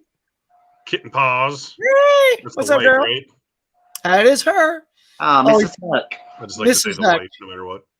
Mrs. Cafe is here. Try not to. Cafe. Yes. That's the drug in The Fugitive. The whole plot of it. But yeah. Okay, now I remember what I was going to say. The Fugitive, it's interesting because the villain, or the antagonist in the movie, I should say, is still technically a hero. Tommy Lee Jones. He's not a villain. Yeah. He's just trying to do his job. And then, I don't want to spoil the movie. I don't want to spoil this 30-year-old movie's plot. It was a man. It's an interesting thing. His arm. It wasn't me. It wasn't me, man. I have to say a lot. The Jim Carrey. Yeah. Ooh. Oh, wow. Okay. Wow. All right. Oh, no. Oh, you're killing me here. Oh, no. Oh, God. No. I want to start this. Who wants to start? Easy, 100%. And I finally have seen both of these movies. So Titanic, of course, one of the best movies of all time, one of the best romance movies. It's an epic. James Cameron, he does it every time. You got the romance in the first half. You got the action-packed sinking of the Titanic. So even though it's going to happen, he still makes it super entertaining. You got to go Titanic. Yeah, Apollo 13 is pretty good. Seen it a couple times. It does get, intenseful in some moments. Good performances. But what am I going to watch more? Probably Titanic. Even though it's a long movie, I still got to go with Titanic. Yeah, 100%. I love Titanic. Both true stories, which is funny that they got paired together like that too, which is funny. All right, I'll just hitting the propeller. I mean, that was the best. My wallet. Look here, Mike. let's get on the same train, bro. Titanic is another one of these movies that people, after time, as beloved as it was, love to crap on it. And we're not going to stand for it here tonight, y'all. It's an epic film. Cameron did an amazing job. Performances are great. I love Apollo 13. This is like the worst bracket, Derek, for you to put up for me because that's my Ron Howard movie. Yeah, But I didn't do it on purpose. But the grand epic, like I was like this with Titanic, like so, like the whole last hour is almost the real time of the ship snapping in half and sinking and all that. And yeah, you're right. You took a story that everyone knows how it ends before you sit in that theater, and yet he made it absolutely breathtaking. Fantastic love story. Again, I love Apollo 13. I love the acting in it, but if I'm going off just sort of that, my gut feeling here, it's almost like the ghost thing right here. Yeah. I have a feeling we're gonna get some Apollo 13, so I'm gonna tip the scale with Mike and also pick Titanic. Hot take, y'all. Come on, All Fish. right, well, Houston, we have a problem. Nah. No. I love both of these movies. Both of these movies are fantastic. Both in different ways. They're both intense, even though you know what's going to happen in each ending.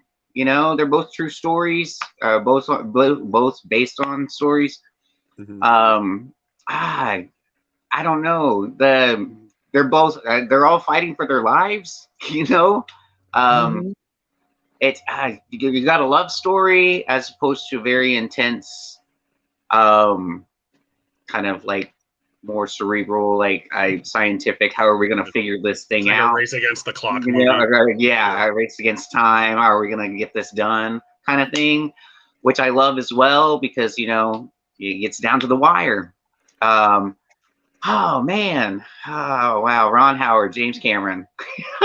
Come on, there's bacon in it. There's bacon in it. Maybe that helps you. I know. There's a little bacon, bacon. Oh man, great supporting cast in both of these movies. Bill Paxton, Tom Hanks. Leo, Kate. But you got Kathy Bates, and she's great.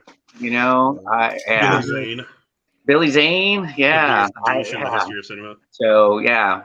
Wow. Okay, this might be another coin flip for me. All right. Can we come back to you? You can wait and be the tiebreaker. Yeah, you can save it. Yeah, I can be a tiebreaker. Yeah, sure. Yeah. All right, let's do that. How about you, Mr. Hangout? Okay, so this is interesting because Apollo 13 is in my top 5 movies of all time. Nice. But when it comes to the Oscars and what does Best Picture mean to me, usually it does not mean based on a true story.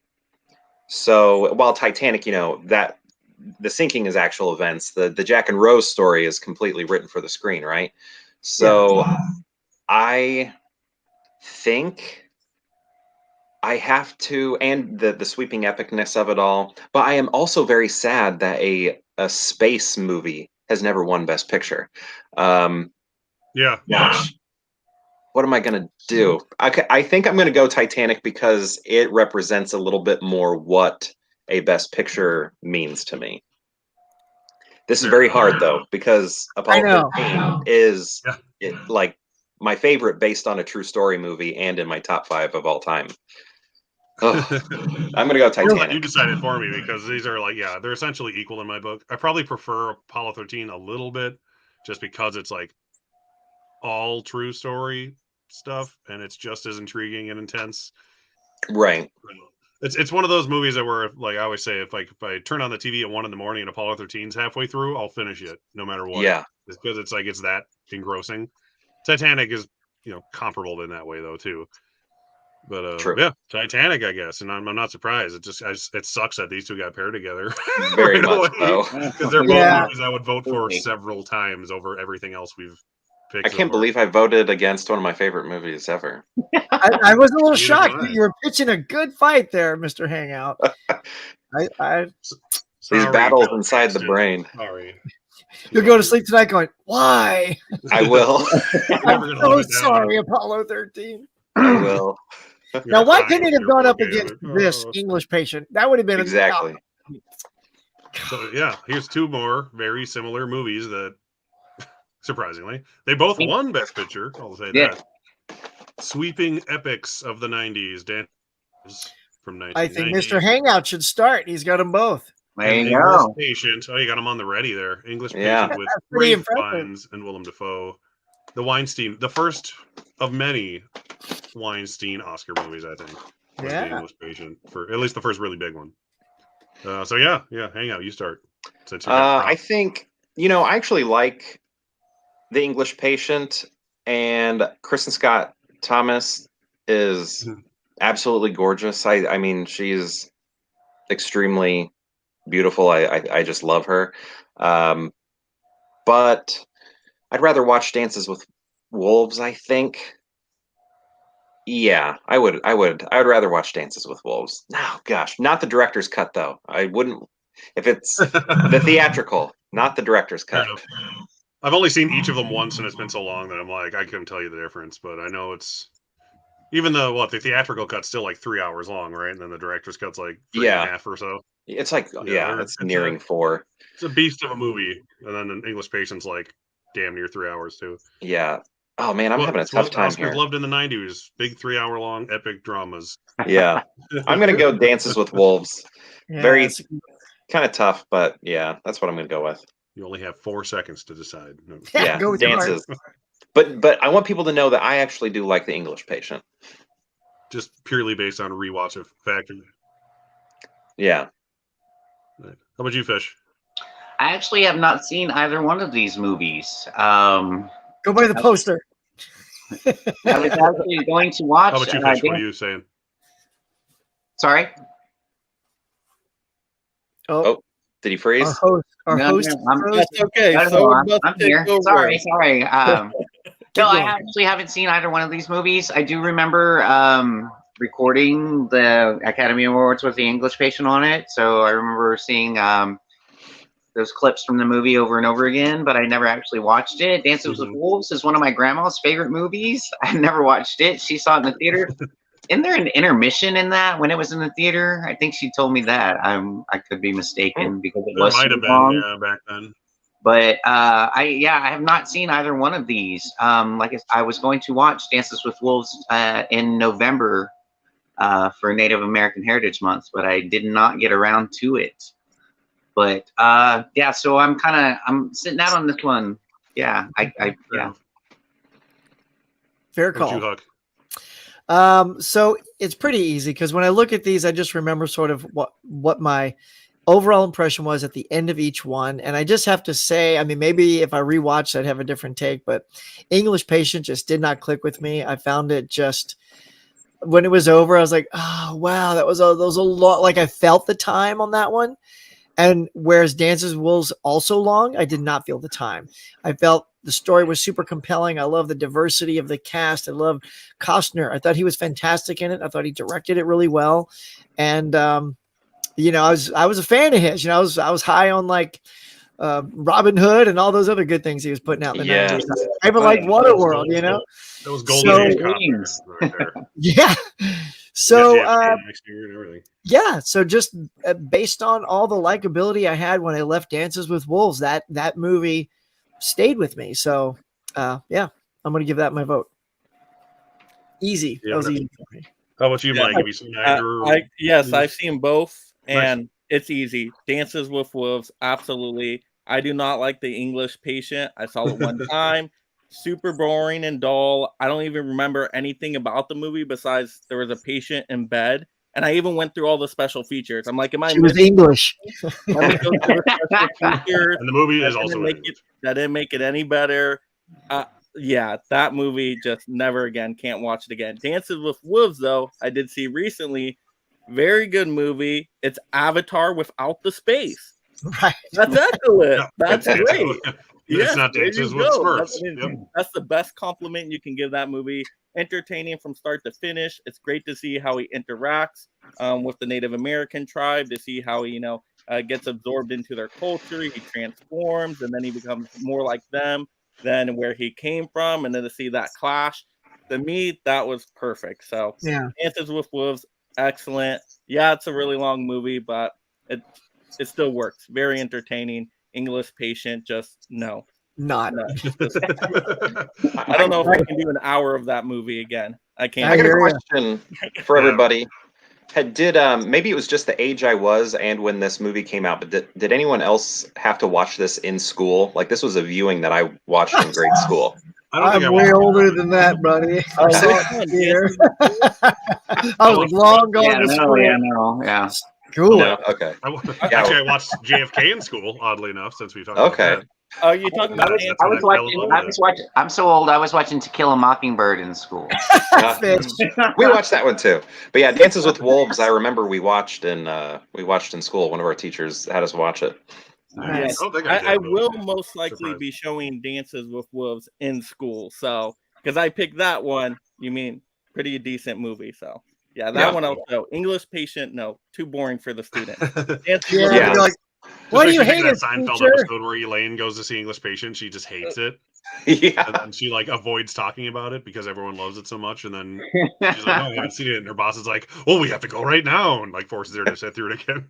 Yeah, I mean, Dances with The Wolves worst is movie I've ever great, seen. because like literally there's so many like historical aspects to that movie, even with just like the Civil War stuff at the beginning. Like I was able to come up with questions quick from that movie. I'm like, oh, this movie is covering a whole lot. So yes, Dances with Wolves.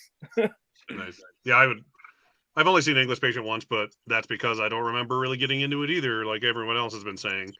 And all I remember about it is it's a big sweeping epic from the 90s, and there's a guy who's horribly burnt or something in a bed. So Dances with Wolves all the way. Very much more rewatchable. All right. Oh, look at that. I think I know which way this is. Maybe. Hey, they're both gangster movies, aren't they? Yeah, that's kind of fun. Yeah. I haven't seen Bugsy. That's another one I tried to watch this week and didn't have a chance to. But Bugsy could be one of the best movies I've ever seen, and it would be hard pressed to be better than Goodfellas, in my opinion. So I'll just say that. So how about you, Fish? What are you thinking? That's true. That's true. That is very true. I have not seen Bugsy. Although I do love Warren Beatty and Annette Bening. I think this is where they met and fell in love and actually got married after this movie. Yeah, I think so. But Goodfellas. Come on now. That's all you gotta say, right? Do we need to even talk about these two? No, I mean, yeah. Warren Beatty was both of these two and Bugsy were nominated for Academy Awards, but Goodfellas. I mean, it's Goodfellas. It's Goodfellas. I mean, it's Goodfellas. It's not quite as good as Dances with Wolves, apparently. Right. Right. But yeah, Goodfellas. I'm going Goodfellas. Yeah. How about you, Hug? But I think that Goodfellas is another one of those movies. As time has gone on, it's created new buzz for itself and new love for it. Because look, back in the day, like it was just another gangster movie, just like Bugsy. It's so funny because here's what's gonna happen here. I don't really like gangster movies are good. I don't put them like they're the best movies of all time. Like Godfather, great. It's not one of my favorite movies of all time. It's a great movie, as are both of these. I remember sort of walking out and being a little bit more emotionally connected to Bugsy because of who you just mentioned, which is Annette Bening. I was so raptured by her. She was so luminous. And I love Warren Beatty. I'm a fan back from Bonnie and Clyde. I saw that on TV. Fish, you and I know Bonnie and Clyde. We were in the theater together when we saw it. Right. Bonnie and Clyde is great. And that movie freaked me out when I saw it as a kid on TV. When they get mowed down at the end, like my parents just like left me alone on the TV. And I was just like that murder was like, and it ruined me. So I just sort of enjoyed watching Bugsy more. Like I enjoyed Goodfellas, but there's something about watching, but no one's ever going to say it. So I'll just go ahead and pick Bugsy because I know everyone else won't. I like that. That's cool. But give Bugsy the love it deserves. Definitely. I mean, they nominated it. They were giving it the love it deserved, obviously. So yeah. Right. All right, everybody else trash me. Go ahead. No, absolutely no. You don't get to have opinions. No, I won't. You're wrong. Your opinion is horrible. Yeah, I'm gonna go with Goodfellas for this one, just because I haven't seen Bugsy. I will say I don't love Goodfellas. I like it. I know a lot of people like love it. It's one of their favorites of all time. To Yeah. me, it's like a good, solid. Once again, it's a gangster movie. I just don't think it's like a top 3 gangster movie for me. I would like go Godfather and like Casino and Scarface and things like that. But Goodfellas, it is solid, so I will go with Goodfellas. Yeah. Mr. Hangout. So if Bugsy was a different Warren Beatty gangster film, if it were Dick Tracy, I would choose Dick Tracy. I freaking love Dick Tracy, dude. But I have to go Goodfellas. Or if it was Bonnie and Clyde, maybe. Still a watch along with Dick Tracy. I want to watch that right now. That needs a 4K. Yeah, I Dick Tracy really do want to definitely see more than any other movie. The costumes and yeah. So I do Goodfellas want it to see is. Bugsy though, especially after everything that Huck said. That's really interesting. But I think I'm gonna have to go Goodfellas on that one. Yeah. Yeah, it's. I was gonna say hey to folks who popped in here quick. Adele on Hey. movies. Hey, folks. I could show a comment. There we go. Hey, There, Del. third time's the charm. Mel's What's up, here. Mel? Everyone loves Mel. Mel. Thanks for showing up. Appreciate it. Mel says hi to Dell. Brad Pack is here. I don't think there's any Corey movies in this list, but my best. Right? Where's License to Drive when you need it? Okay. So this is the last first slot of this half. And Got then since we've Lucas talked here. about all the movies now, it'll be a lot quicker, the rest of it kind of a thing. That's So really we good. have The Prince of Tides, which is yet another one I haven't seen, sadly. I swear I've seen some of these movies. Versus Schindler's List. I'm not going to say anything else other than that. So I'll just let you guys. Fish, what do you say if you have an opinion on both? Well, I have not seen The Prince of Tides, although I do know this is one that I did record on VHS as well and watch over and over again. Barbara Streisand directed this, nominated for Best Picture. I believe Jeff Bridges. Oh, wait, is that Nick Nolte? Sorry, Nick Nolte nominated. Yeah, Nick Nolte nominated for Best Actor. Schindler's List. I just rewatched the other day. Fantastic movie. I did watch it back when it came out. Was not big into black and white movies back then, but this one actually kept me enthralled. The story and everything. Liam Neeson, Ben Kingsley, Ray Fiennes. Fantastic movie. Yeah, I World War II is one of my all-time favorite periods to research. I don't know, for some reason, I'm just drawn to that time, 1940s. The music, the style, everything about it, the fashion, I don't know, it just draws me in. So obviously, I'm going to lean more towards Schindler's List. Fantastic, true story. Like I said, I rewatched it, did bawl my eyes out at the end. Yeah, every time. Yeah, every time. So. Excellent. How about you, Huck? Yeah, it's not really a competition for me. The Prince of Tides, I swear it's one of those films I feel like I started watching and then just lost interest. Like that's the vague memory I have when I stare at that poster. Right. But Schindler, my God, like I mean, Fish, like you said, it was black and white, but I didn't have a problem with the black and white because I've always been a fan of the monster movies, which are black and white. But wow, I mean, Oscar Schindler, Liam Neeson was phenomenal. How he didn't win the Academy Award is absolutely an error. That's one of those, Derek, we got to do a show where it's like people who were wrong. Sort of like the one I did about movies that didn't get picked. I should do one where the actors got hosed. Oh, yeah. Hanks won, so you gotta, that's pretty good. I mean, that was just to me, a knockout performance. Yeah. And, up until then, I only really knew him from that was Tom Hanks, Philadelphia. Yeah. Yeah. Oh, was it Philadelphia?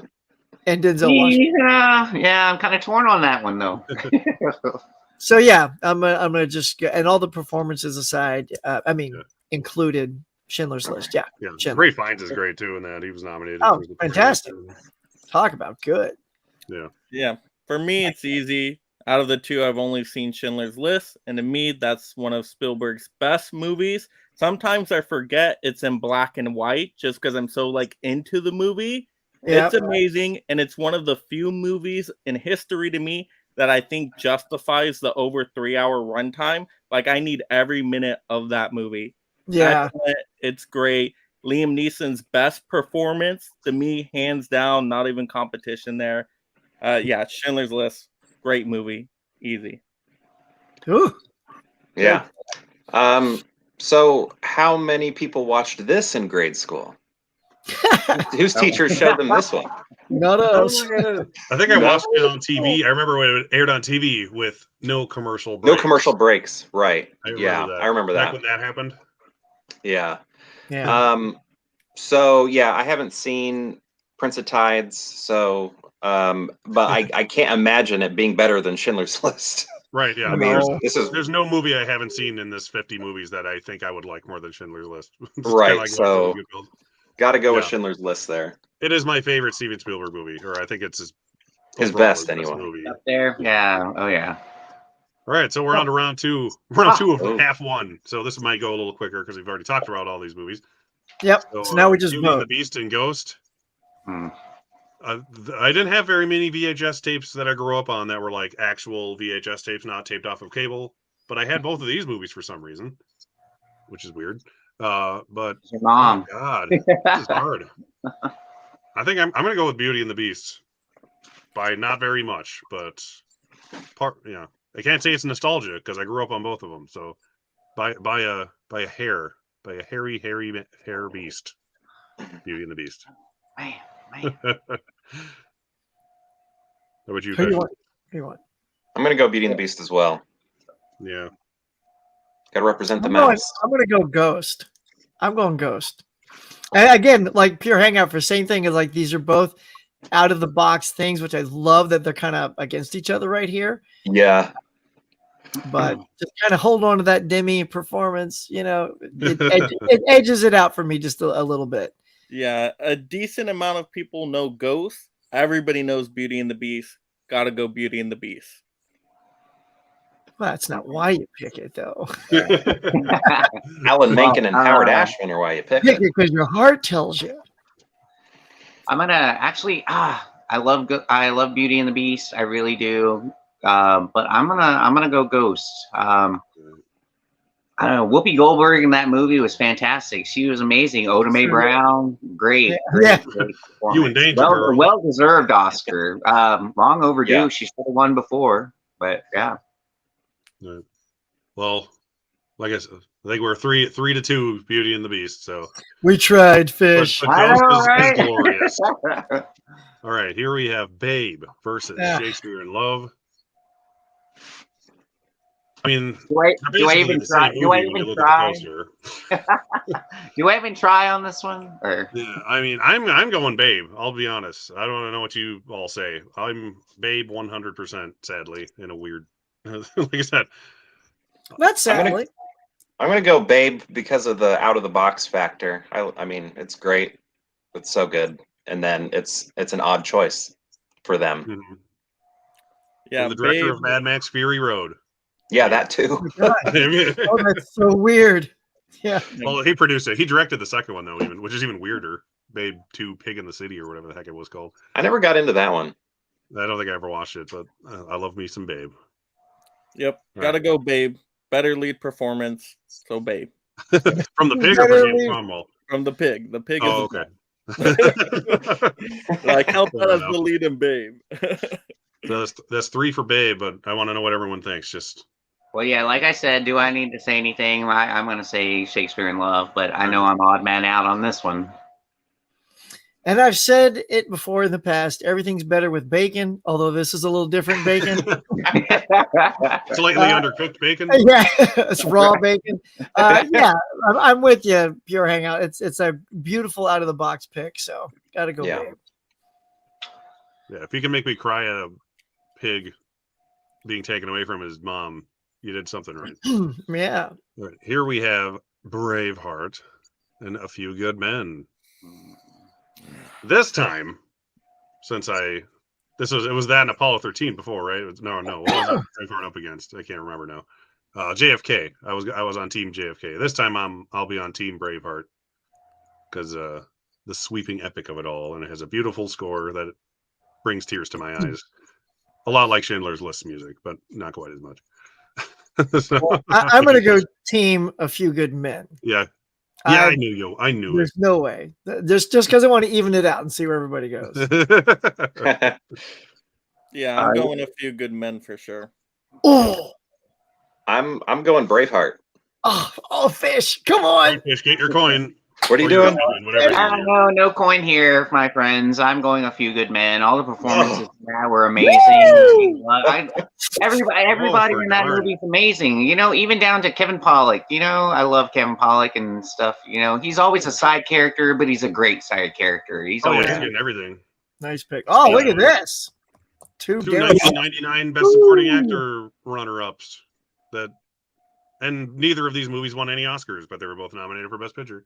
Wow. Sixth Sense was nominated for 6 Oscars, coincidentally, I believe. Nice. Wow. Green Mile was, Didn't realize that. Green Mile was 4, which is weird, but it had an odd cluster of nominations. It was like Best Picture, Supporting Actor, Sound, and like one other thing, like cinematography maybe or something like that. It was weird. Or Score. Probably Score for Thomas Newman, because they nominate him for everything, but he's never won before. Oh, wow. This one's hard. I want you to decide first. Someone else go. I don't care who. Whoever knows what they're picking. Green Mile for sure. I can't believe I'm voting against my favorite actor this often. Like, I don't think I voted for him yet, but I'm gonna go Sixth Sense. Sorry, Tom. Oh yeah, I'm going Sixth Sense on this one. Like, yeah, I love Toni Collette in this movie. Yeah, she's amazing. Yeah, so good. And Mike, you said Green Mile? I said the Green Mile. Okay, I was making sure I heard you. Yep. What you, Huck? I'm going to be the tiebreaker. You go. Oh, you want to be a tiebreaker? Yep. Or will I? Depends on what you pick. Honestly, I'm just going to base it solely on how many times I've watched the movie, because I love them probably about equally. And I'm going to go Sixth Sense, just because I've watched it several more times than the Green Mile, and I love the Green Mile. Like, they're both like 10 out of 10 movies to me. So yeah. I just just barely, I'll go Sixth Sense. Yeah, I think I'm leaning on that too. Sixth Sense. Okay. Yeah. Sorry, Mr. Hanks. This one is. I voted for you. Hi, Tom. Hey, at least I got you one vote. Huck's favorite actor versus Huck's favorite romance drama of the night. Except for Ghost. I'm going to need a minute, guys. Somebody go ahead. Somebody else jump in there. Titanic by far. Mike, you go first. You're going to vote for Titanic. Yep. I'm Titanic too. Titanic as well. Team Titanic. Yes. Wow. I don't know. They're both great movies in their own. But yeah, I think I might have to lean towards Titanic as an overall epic, wonderful movie. Great performances by everybody in it. Not to take away anything from anybody in The Fugitive, but yeah, I don't know. Titanic. Yeah. All right. Yeah, it's tough because of the two that are up against each other. I feel like Titanic just sort of out epics The Fugitive, even though I freaking love every second of The Fugitive. So I'll say this: the Fugitive is the better written movie, and well directed by Andrew Davis when he was on a hot streak. But Titanic is a record-tying most nominations and wins movie. Yeah, but it wasn't written very well. But I mean, I'll still vote for Titanic anyways. Not like it matters. That already had enough. Yeah, we'll make it a clean sweep. I love you, Fugitive. Oh, hey, here it is again. 1990, all over again. Ooh, Mike. Dances with Wolves. Yeah, versus I'm going Dances with time. Wolves, but I may be the odd man out on this one. So Dances with Wolves for me. Yep. I'm going to do that too. I think you and I have the same opinion about Goodfellas. I think it's a good mobster movie, but I don't go goo over it like everybody else does. So, yeah, Dances with Wolves too. Fair enough. There's no wrong answer here. That's a good thing. Oh yeah, no, I'm going to go Goodfellas.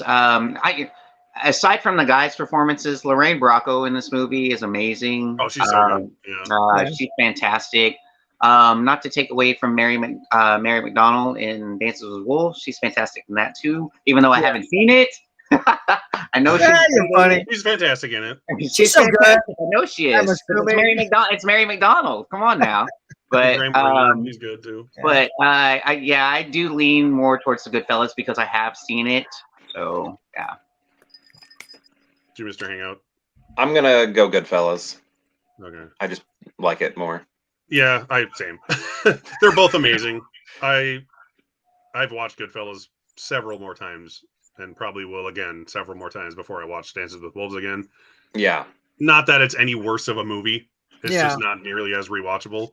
Right. Do you remember back when like they let actors direct movies and win Oscars? Like they don't do that anymore. Yeah, I know, right? Unless In you're the 80s and 90s, that was like the the 90s, thing they yeah. did, like, yeah, unless you're Kevin Clint, Costner Clint directed Eastwood. this and won. Right, Clint Clint Eastwood, Mel Gibson, Gibson, Kevin Costner. Those Kevin are the three. Costner, Right. and then you have Robert Redford in the 80s, and Warren Beatty. And then now it's like Bradley Cooper does The Star Is Born. It's like, screw you, you're not getting nominated. Even though That's half so the things sad. were He was so nominated. good. You're not even best actor. Come on, guys. I agree. Yeah, so he should good. won Best Actor for sure. I will say this though, from that Look at last that. bracket, I'm more eager to rewatch Goodfellas though. I feel like that's one I haven't seen in a really long time, and because it's so well talked about, it needs a fresh revisit. Yeah, for me. It's just fun. Like I didn't like love it the first time I saw it. I basically was forced to watch it from like a friend of mine. We were like, "Hey, let's all watch Goodfellas," and we were just hanging out. You will watch And then like this. the next day we watched Casino, and then it's like, "Oh, that's a lot of the same thing." I did the same thing recently, and I'm like, "Oh, I don't think I like Goodfellas as much anymore because I watched 6 hours of it." Yeah. But when you don't watch it as a two-pair movie, back to back with Casino, Oh, look at this. It's fun as hell. Two animated, basically. Yeah. Real out of the Beauty box and the of there. Beast and Babe. Oh. I love me some Babe. They're both good. I gotta go Beauty and the Beast though. I love Babe, but Yeah, Beauty and the Beast, it's a more iconic movie that like will stand the test of time. Way better than Babe ever will. Tale is old. Tale is old as time. Yeah, perfectly placed. No, I'm going Beauty and the Beast as well. Like I said, Tale is old as time. I love that. I like Celine Dion, Peebo Bryson. That theme song in that movie is amazing. I'd love it. The animation. Once again, it was the first one nominated for Best Picture. So good, so good, so good. I don't know. I love Beauty and the Beast. Once again, I haven't seen Babe, but yeah, Beauty and the Beast for me. And I like Beauty and the Beast more now than I did as a kid too. So like that means something. Like if I grew up on it and I still like it more than I used to, that's rare. Let's put it that way. Yeah, I think I'll jump back into the Beauty and the Beast camp too. I think it's just a beautiful film. Love the music. Angela was Lansbury. Lansbury. Thank you. Just Mrs. Pot. Mrs. Pot. Jerry Orbach. I mean, even the supporting cast are so good. Jerry Orbach is Lumiere. Yeah, that's such a weird role. That's so funny. Yeah, I would have gone with Babe, but it looks like Beauty and the Beast is going to take this. So yeah, I'm going Beauty and the Beast too. Alrighty. It's like I still want to know, even though if it loses, just out of curiosity. All right, so we're on to round 3 of this side. Few Good Men versus Sixth Sense. I'm going to go Sixth Sense. I'll just say that. So let's go around the horn here. What do you? I'll go Sixth Sense for the whole twist of it all. It was fantastic. It was new. It was awesome. Yeah. Well, I'm gonna go A Few Good Men for what it's worth. I'm on the A Few Good Men team. So all right. I'm on the Sixth Sense team. Oh, Mr. Hangout. Congratulations, Mr. Shyamalan. You've done it again. Oh. Wow. Titanic. Yep. Titanic. Done. Titanic. I didn't want this to happen. Titanic. That's me and Mike. We're good. Alexis, Titanic. What does everyone else say here? Mike did too. Yep, Titanic for sure. Yep. Yeah, I'm going to say Titanic as well. Okay. Yeah. Okay. Well, that's 3. No matter what I pick, it's already done. I'm good either way. I'll just say that. I probably would. I don't know. Now, I would lean more towards Goodfellas because I like a darker movie, but I do enjoy Titanic because I do love a love story. But I would say Goodfellas for me. Yeah. I would probably pick Goodfellas, but I have no problem picking Titanic. Yeah. James Cameron's innovation with that film too, also, it's impressive. Absolutely. Yeah, definitely. it's. Ooh, yeah. Beauty and the Wow. Beast and Sixth Sense. Let's go. Oh, bottom that's a of the tough here. one. How about you hang out? Let's go with you first. I think I'm gonna. This is a very difficult one. I think I'm gonna go ahead and go Beauty and the Beast because of the nostalgia factor. Great music. Yeah, let's go with that. Beauty and the Beast. The mouse. House of the Mouse. Nice. Yeah, I'm gonna have to go with The Sixth Sense just because I'm more of a live action fan. So, yep. And since I voted against it with A Few Good Men, I'll go back to Sixth Sense. Wow, this is gonna be fun, Derek. It's gonna be fun for you because I'm going Beauty and the Beast for that nostalgia and the childhood and everything about it. Yeah, the music, fantastic. Yeah. Yeah, I like what Mike said. I usually prefer live action movies to animated movies, but not in this case. I'm gonna go Beauty and the Beast. Whoa! Oh, I knew it. I could see it. I'm just gonna say Schindler's List and not even talk Titanic. after that. Because I'm always Titanic. So, Right. I'm going Schindler's List on this one. See, my thing when I make my choice, it's rewatchability, and Schindler's List is an A+ film that's hard to rewatch, whereas Yeah. Titanic is an A+ film that's easy to rewatch. So for that, Titanic.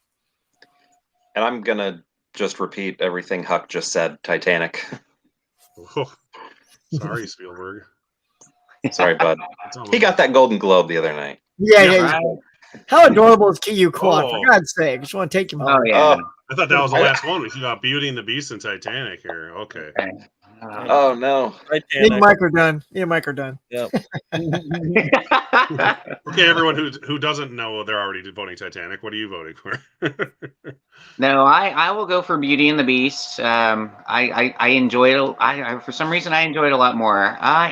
And it's the only animation one that's still on the list, but not only because of that, but I do love the music. The story, the actors, the voices, the voice actors, excuse me, are fantastic. I do love it.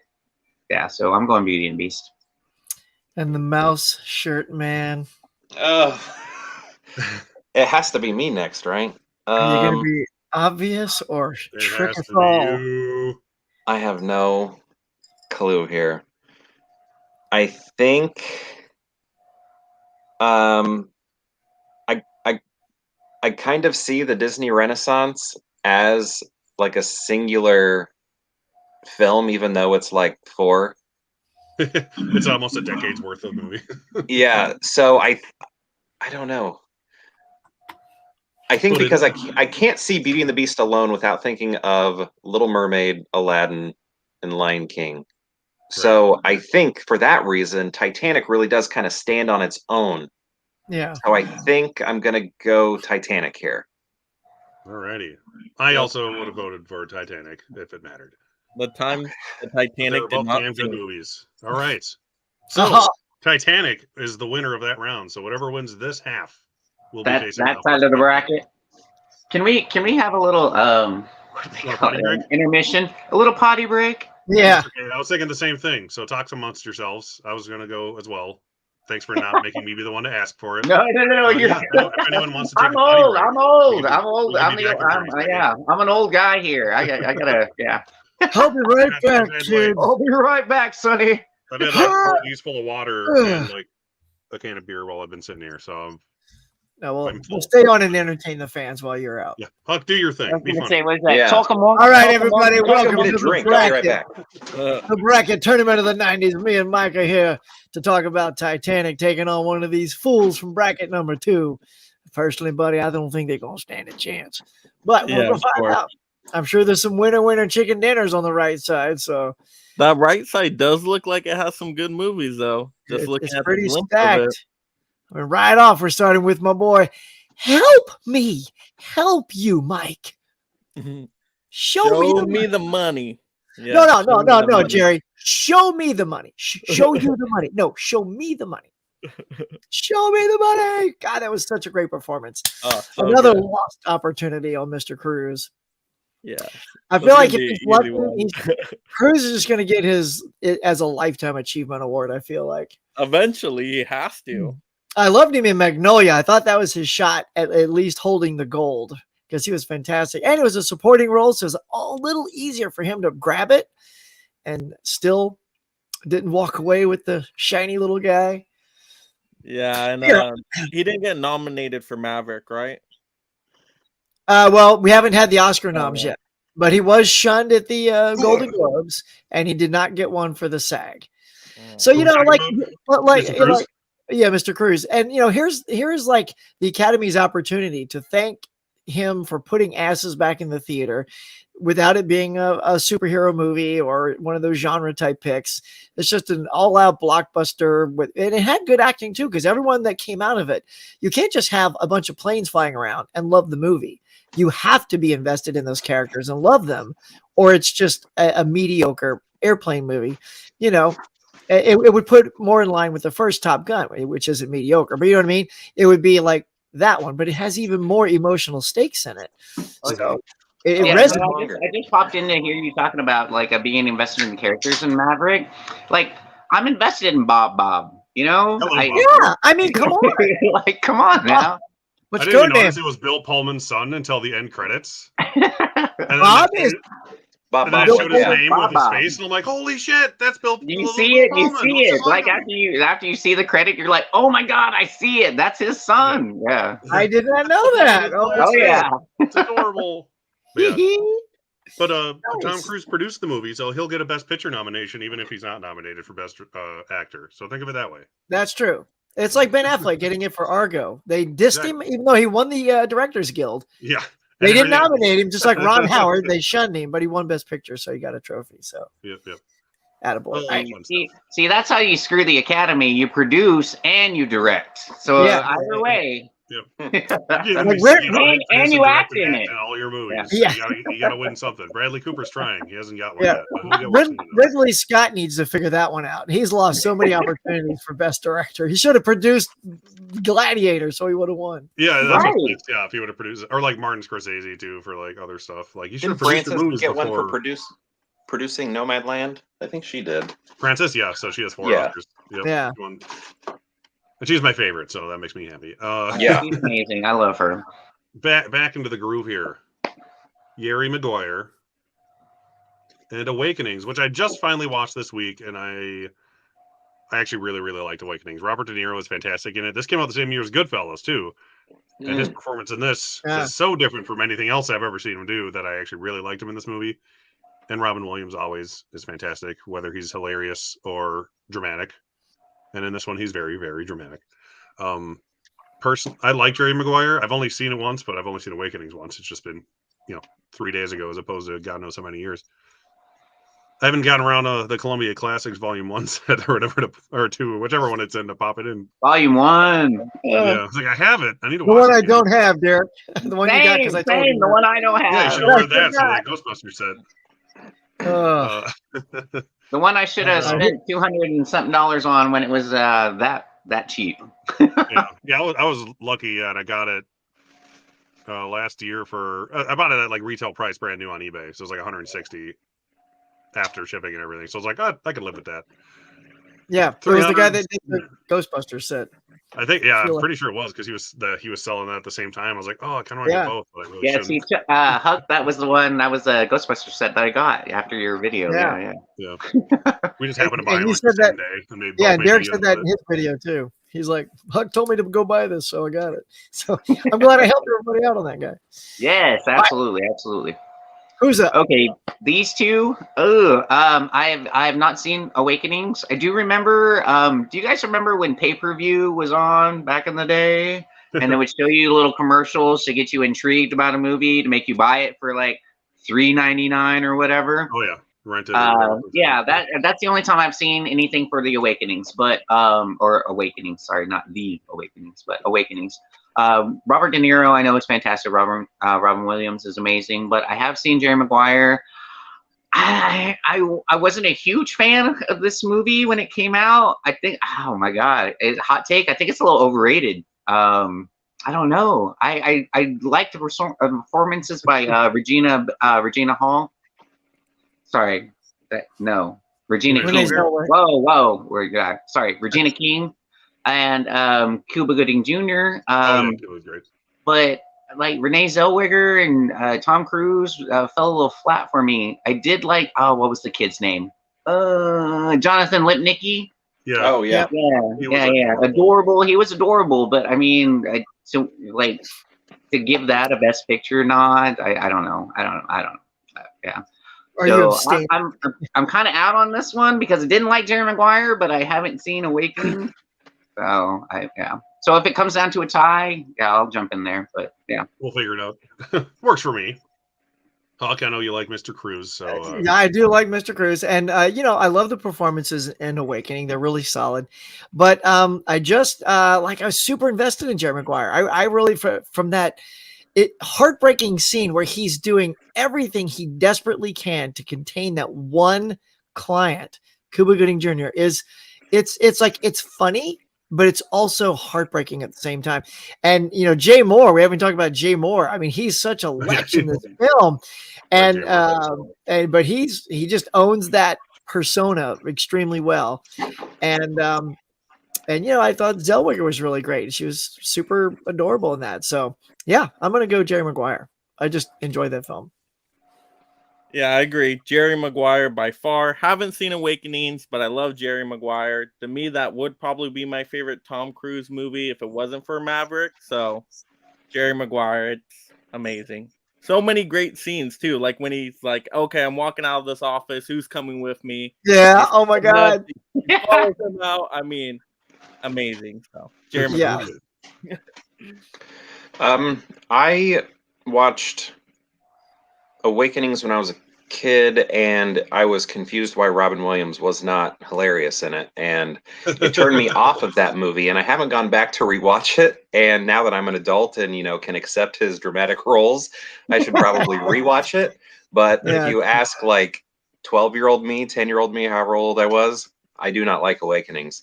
And Jerry Maguire, that's a movie that I avoided for a long time just because I was in an angsty, I don't like sports, I'm different type phase. So I boycotted that movie because it was about sports, which doesn't make any sense. I like Rudy. I like Sandlot. But yeah, I boycotted that for years. And then I finally watched it and I was like, oh, that was nice. I like that. So I'm going to go Jerry Maguire. Yes. Not like it matters. From what I remember of Jerry, I'm the same way. I don't like sports either, but I like sports movies. Who knows? Based on having only seen each of them once, partially probably because I've seen Awakenings more recently, that I prefer that one. But it doesn't matter because all three of you guys picked Jerry Maguire, so it doesn't matter. we still like to hear your voice, though, buddy. Oh, goddamn. Oh, no. Oh, shit. Oh, boy. Wow. Okay. Who wants to take the first seat on this one? Mike looks like he's already decided. Yeah, I'll go with. I agree. Yeah, I'm gonna go with The Silence of the Lambs. I love both of these movies. Both have great performances. Both are very entertaining. Both have a little bit of twistiness in them. But because The Silence of the Lambs is such a genre movie, with it being like a thriller crime procedural movie, I would say it's more thriller than horror. Some people say it's horror. But yeah, The Silence of the Lambs. But that's no knock against Shawshank because that movie is spectacular too. So it's tough choice though. Man, I wish these two hadn't come up against each other this early. This early. I mean, eventually, in the later rounds, cool.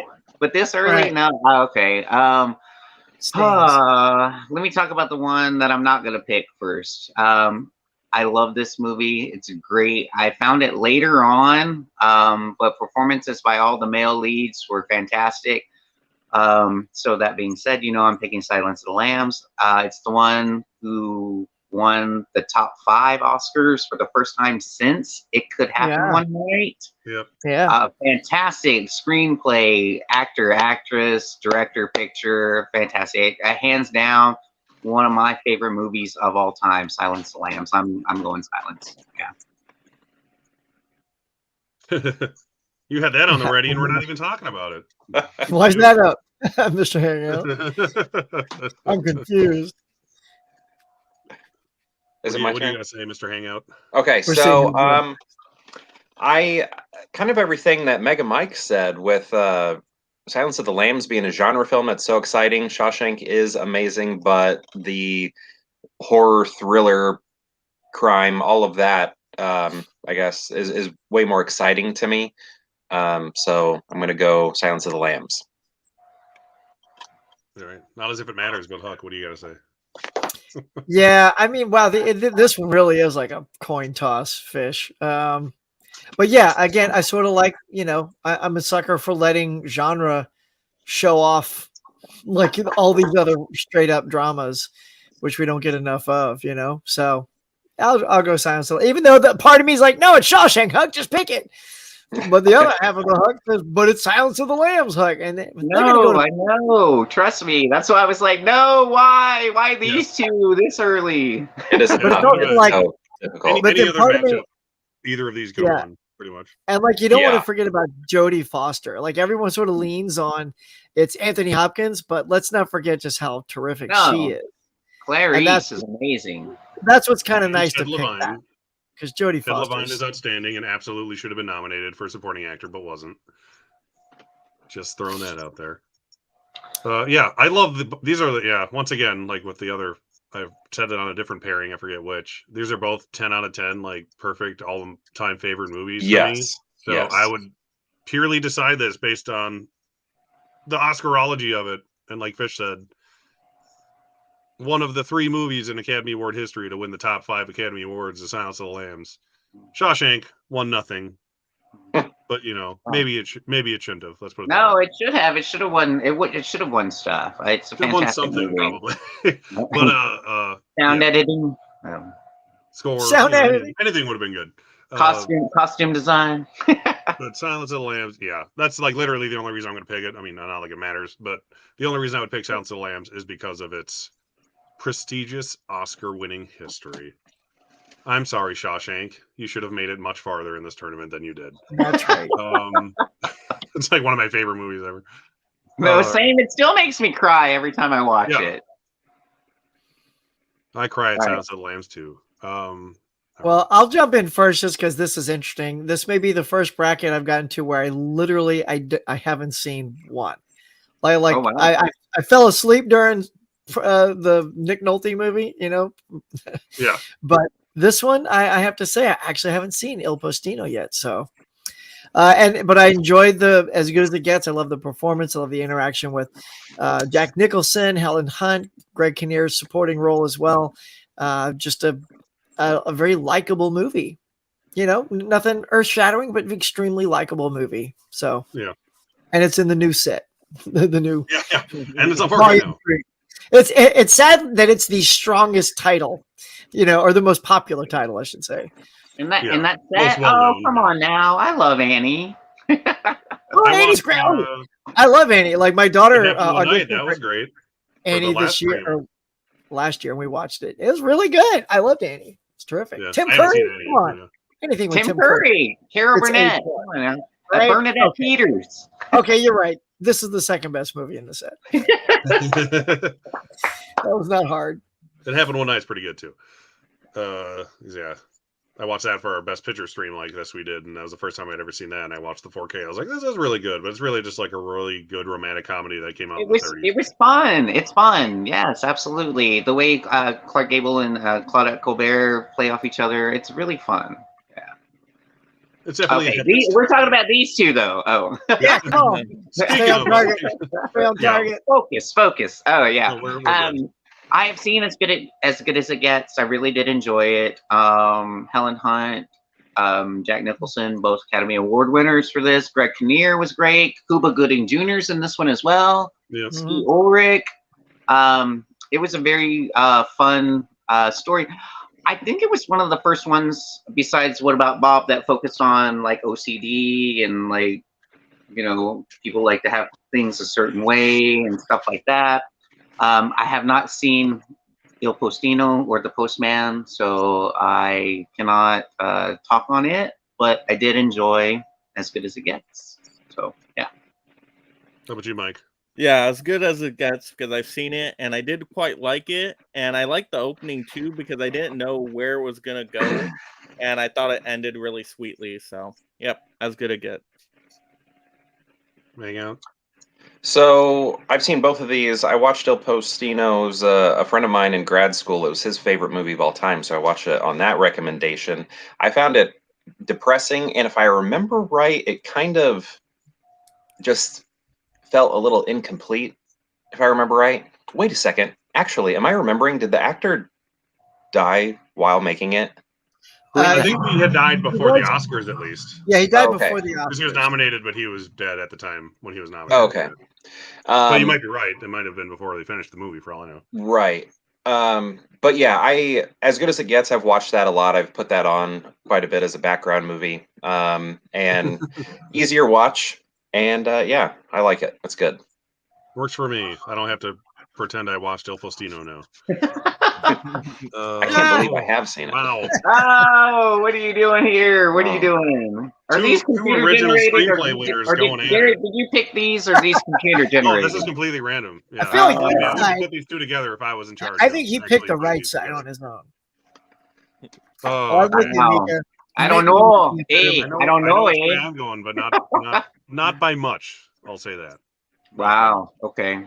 Well, you got a Boston accent, and then you got a whatever Fargo. Fargo. Derek, this is your You accent, got right? a Minnesotan accent like I do over here. Minnesota. I'll Hey, just put it this way: I'm drinking out of a Fargo Wisconsin, beer glass right Oh. now. Which one do you think I'm going to pick? Then?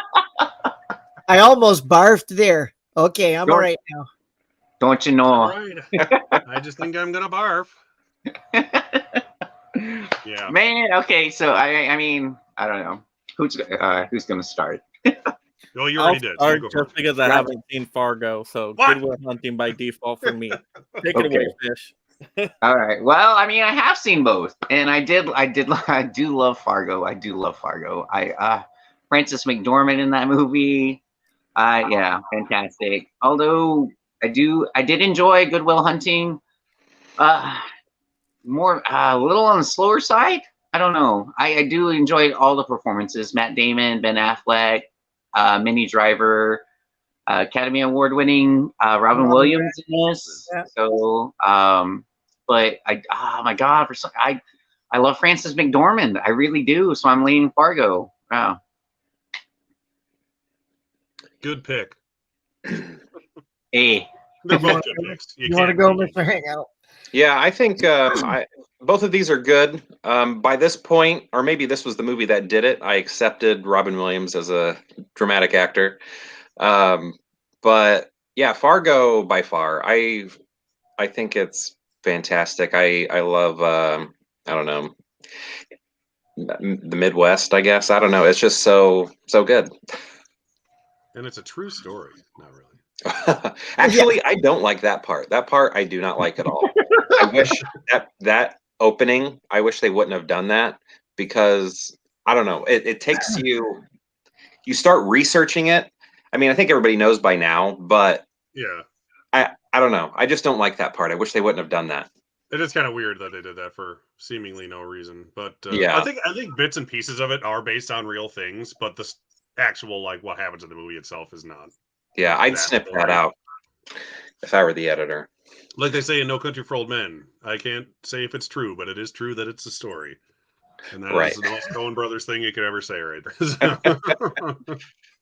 Well, I think I know where Derek's going to go. So I'm just I going to understand. chime in and say, for me, as much as I love Fargo, and this would be sort of another crime losing it early like we did Shawshank, there is something quite special about Robin Williams winning that Academy Award.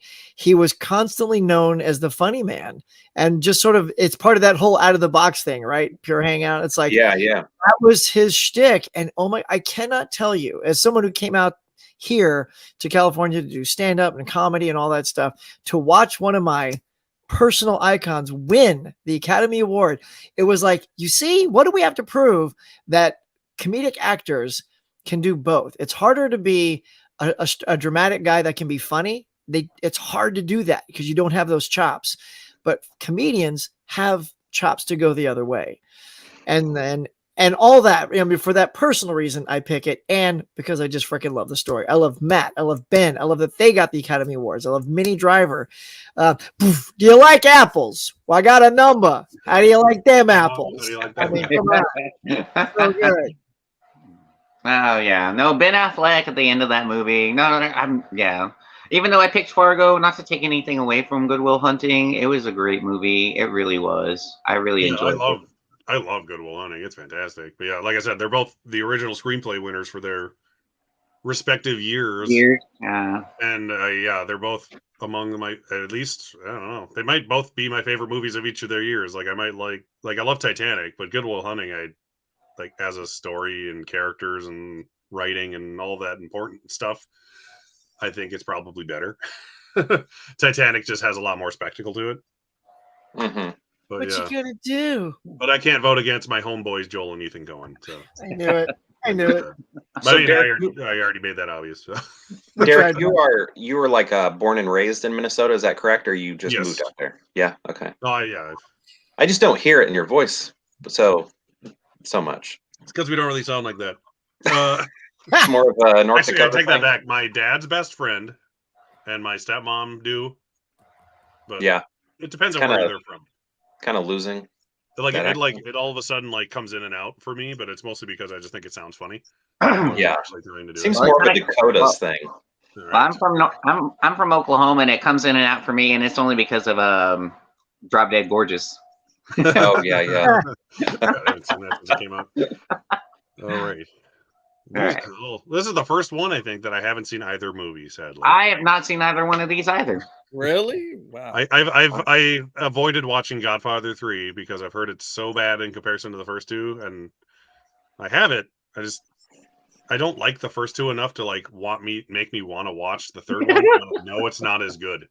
Is this like the worst bracket we've had so far? Is that what I'm feeling? Hey, why couldn't one of these come up against another one that we love? Right now, neither of these versus either of the last two. Huck, have you seen both of these then? I've seen them both. And I've seen them both, although In the Name of the Father, I feel like I was phasing in and out of that movie. I get it. It's Daniel Day-Lewis. He's a great actor. He's not the end-all be-all of acting. He's good. Let's knock it off. He's great. Pete Postlethwaite is the end-all of all acting, and he's in it. No, absolutely. It was nominated for supporting actor in that, I believe. Yeah. Emma Thompson for Best Supporting Actress in that. Yeah. Oh. See, this one's weird. It's almost like I would just be voting for one to move on to the next bracket. Right. And then it would go away on the next time I see it. So, yeah, let's do it that way. So Pure Hangout, I feel like you have the better brain for both of these. Where do you start? I am going to go In the Name of the Father for this one. Daniel Day-Lewis is great in it. But he wasn't quite the type of person that we become to know him as yet in this movie. But Pete Postlethwaite, he's very good in it. He's always a joy to see. But yeah, I think that's who I would go for. I've seen The Godfather Part 3 maybe once or twice, and it doesn't hit as well as the other ones. Plus Sofia Coppola, like her scene, I was just gonna say that. it really is. Daddy? Yeah, you can turn your brain one way to be like, okay, but you can also watch that part and laugh, Oh yeah. I think that's almost the only way. And having also seen the two, I guess, I mean, I don't know. Yeah, I almost feel like the Sophia scene kills Godfather 3 for me, even though I like, Pacino, they pulled me back in. You got these great chewy scenes from Coppola. You didn't get Duvall back because he wanted more money, rightfully so, because he's worth it. Mm-hmm. And so you put George Hamilton in with his handsome tan. So a little distracting. Very, yeah. I mean, I guess I'll should I pick that father or that father? Which father? I'll go in the name. Wow. Look at that. Papa, can you hear me? Oh. Raja, can you hear me? I'll go in the name of the father as well. Even lose next round. It's okay. All right. I would have voted for DDL all the way. So DDL, come on now. Uh-oh. Oh, he's the only man with 3 lead acting Oscars, I think. So yeah. Show a little respect. Oh yeah, because Jack Nicholson was supporting for one of them. Yeah. Terms of Endearment, I think. Yeah. Yep. Oh, I guess 2 then, because he won supporting for A Few Good Men. No, he was nominated. He wasn't. Only He didn't win nominated. that one? No, he didn't win that one.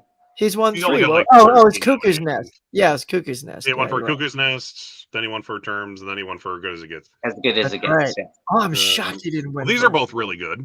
Yes, absolutely. Oh my gosh. That's how you can tell it's random, because I would have put one of the other two from the last bracket into any. Right? I mean, You know, I think this one's a little. I don't know what your computer generated did, but the other side was a little more balanced. This one's a little more. Yeah, it was totally random. Yeah, I thought it would be more alphabetical because it seems like that's what it did last time I did this. But this time it seems really random, which I like. But it's like, oh, come on, you randomed it wrong. Man, okay. Well, I know where I'm going, but I'll save mine till the end if I need to. Let's put it that way. So right. where are you at, Fish? All right. Well, I just recently watched Unforgiven for the first time within the past year. I really did enjoy it. I really did enjoy this movie. I'm not a huge Western person, but I do enjoy Westerns. That being said, Saving Private Ryan is one of my favorite time periods, being World War II. I do love that movie. The opening scene is so rough to watch. I know, like, veterans walked out of it when they first saw it and stuff, and but I don't know. Wow. Yeah. Once again, it's a rough one. I might. Wow. Even though I just watched it recently, I might lean a little more towards Unforgiven. I really did, and I really did enjoy that movie. Gene Hackman. Oh yeah. Yeah, he won for that. Yep. Yeah. Me next. All right. And look, this is both directors won the Oscar for these films. Yep. Yeah. So, and part of me really, because I'm a Hackman fan, man. Anything with Hackman in it, Hackman makes bad movies good and good movies great.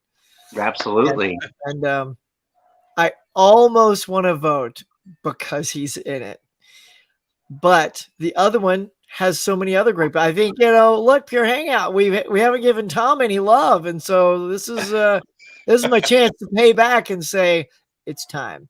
It's one of my favorite Spielberg films of all time. The opening scene is, oh my God, it's just, it blows you away. It's just every person that gets hit with a bullet, you feel it. And it's just, you're so sad. The one guy's on the walkie-talkie, he rolls away for a second, comes back and his head's missing. I'm like, oh my God. Yeah. Oh. Yeah. His, like, So, and I thought Matt Damon was great. I love the fact that Spielberg said, okay, everyone's going to go to boot camp except Matt, because he wanted that sort of disconnection from the actor. Right. So when they see him, they're like, you're the asshole that didn't go to the camp like we did. You're not part of us. Yeah. I love that. So I'm going Private Ryan. It's one of Spielberg's best, and he's my fave. So that's a close one. Damn you, algorithm, but right. saving Private Ryan. Random button I clicked. Yeah. Mike. Yeah, so this is an easy one for me. I really do not care for Unforgiven. I'm not a big Western fan, though, but out of the Western movies I've seen, which isn't a lot, it's like one of my least favorite Western movies. Wow. Saving Private Ryan, on the other hand, is one of my favorite war movies. Once again, like everybody said, that opening scene is just so heart-wrenching, and just how it's filmed in such an epic way. Saving Private Ryan, I mean, it's Spielberg. Easy pick for me. Yeah, this is a tough one for me. Unforgiven's one of my favorite Best Picture winners, but I think with Huck, I'm gonna give Tom some love this time. There we go. And not only for him, like, it's really great seeing all of these young actors before they became huge, or around the same time when they became huge, and it's just really neat to go back and watch them before we knew their names. And yeah, it's just a well-crafted film also. So definitely have to give it to Saving Private Ryan. Oh yeah, absolutely. You're talking about the young actors in that: Giovanni Ribisi, Barry Pepper, Vin Diesel when he was first starting to act. Exactly. Ed Burns. I was gonna say, how Oh, I about love Edward Ed Burns. Burns? Yeah, I love Burns, he was Edward Burns. directing. He was directing at that time too. But yeah. Nathan Fillion's in it. He's Private Ryan from Minneapolis, Nathan Minnesota. Fillion, yes, absolutely. I love Nathan Fillion. Serenity, Minneapolis, Minnesota. Faraday from Lost. I can never remember his name. Yes. Oh my gosh. Yeah, threw me on the spot. I can't think of his name either. I was trying to think of it. Yeah. But yeah, he's in Twister too. Yeah. Right. Yes. Everything. I can't think of his name right now off the top of my head. And don't forget, even Ted Danson shows up in the middle of the movie for like 10 minutes. Yes. I was like, what? Sam Malone? Come on in. Let's go. Yeah. All right. And Ted Danson are just there. Looking for Woody the whole That's time. like a common thing in war. Like 1917 kind of had that. You had a big name just show up for a second. Thin Red Line did that. Yeah, that's kind Thin of Red Line. They're all big names. They just had all their parts cut down to nothing. Yeah. We'll get to that later. What would you say? I Unforgiven is great. I do like Unforgiven a lot, but Saving Private Ryan I've rewatched many a more time, and I'm sure I'm not the only one, but my grandpa actually fought on Omaha Beach on D-Day, so like his ship is in the background of the opening scene of the movie, like the actual footage they used of it. That's my my grandpa did great-grandpa. that. He's still alive. Well, not now, but when the movie came out, I was like, how did he live through that? That is ridiculous. But yeah, I mean, I'll be honest, the movie does go downhill after the opening scene, because how can't it? Because the opening scene is shot and edited so ridiculously well. But like literally every war movie since this movie just copies that. Tries to be this movie, yeah, absolutely. Yeah. For the most part, yeah. It either tries to be Saving Private Ryan, or now they try to be 1917 because of what was out then. So I will go Saving Private Ryan, but Unforgiven is fantastic. Yeah. Well, that's fair. I'm not. It's not. I have to lose that. Oh. Yeah. Well, all right. Or Autumn Shank. Life is Beautiful. Best foreign film winner and best actor winner for one of the best acting wins ever, just because of his reaction. It was fantastic. This is one that I recorded, and I watched it over and over. He jumped up on the seats and ran across the seats, and he was so much fun to watch. You know what? If I ever won an Oscar, that's exactly how I would do. He did it perfectly. He didn't expect to win it. I would probably just like throw up and then pass out, but and then of course Forrest Gump, winner of 6 Academy Awards, including Best Picture and Director for Mr. Bobby Z. Yeah, Bobby Z. Bobby Z. We go way back. Back to Back to the Future. Back in Time. We're gonna go back in time. Life is Beautiful is really good. I actually have the Blu-ray. I haven't rewatched it in a long time, but I got this movie a few years ago from Netflix in the mail, back when they did that. They still do that, I believe. And it was great. I really enjoyed it. This was like the year of the World War II movie, because this was 1998. So we had this, Saving Private Ryan, and Thin Red Line all in the same year. So 3 out of the 5 Best Picture nominees for World War II movies. Oddly enough, this is probably the least sad of them all, I guess, because it's essentially just, a father trying to get his little boy through the Holocaust by making it like a game instead of something scary, and it's kind of sweet in that way. But it is obviously a sad movie. But Forrest Gump is a massive box office hit, especially for the night. It made over $300 million in the mid 90s, and that used to mean something. Now when a movie makes $300 million, it's like, oh, they made a small profit, because every movie costs $200 million to make nowadays for some reason. But back then it actually meant something, and it was like the soundtrack was a massive success. It was like one of the highest selling soundtracks of all time. Long story short, I'm going Forrest Gump just because I've watched it a bajillion times. So where are y'all at? Absolutely, Forrest Gump. I have not seen Life is Beautiful, although I do want to, because of his reaction to his win. I'm like, wow, he had to have done something great to win that. But Forrest Gump, like you said, the soundtrack, the history of it all, it goes through a life periods, and it's, oh my gosh, the CGI that they did with it at the time was great. How they put him in with JFK or each Nixon or whoever. Or yeah. Each president, fantastic, and it touched on like little aspects of life, and I love it. It's such a heartfelt story, and Sally Field was amazing. Yeah, she's Robin great. Robin Wright, fantastic. Yeah, Gary Sinise, or excuse me, Academy Award winning Gary Sinise. Yeah, great. Gary Sinise is the unsung hero of Forrest Gump for sure. Yeah, oh yeah. So Forrest Gump, yeah. All right. Well, I'm going to dive in here. Look, I'm going to take a little different approach. All the success aside from Forrest Gump, if you haven't seen Life is Beautiful, just hear this for a second. After seeing this film, I've composed myself because I'm putting myself right back in the theater. It was so emotionally moving. Probably the most emotional movie I had seen in a long time. And I was with some friends that had kind of already seen it. So they were annoying the shit out of me because it was over. And I'm telling you, you have to process the end of that movie. It's like processing the opening of Saving Private Ryan. I'm not kidding. And I just told them, hey, I'll catch up with you. So I just went into the bathroom, went into the stall, and I bawled my eyes out. I can't tell you, like I needed that release from this story because it was what he did for his son. It's just, I get why he won. It's so well deserved. So I know the popularity of Forrest Gump will probably win this bracket, but personally, by putting these two together is also another unfair bracket because, Forrest Gump should win any other bracket.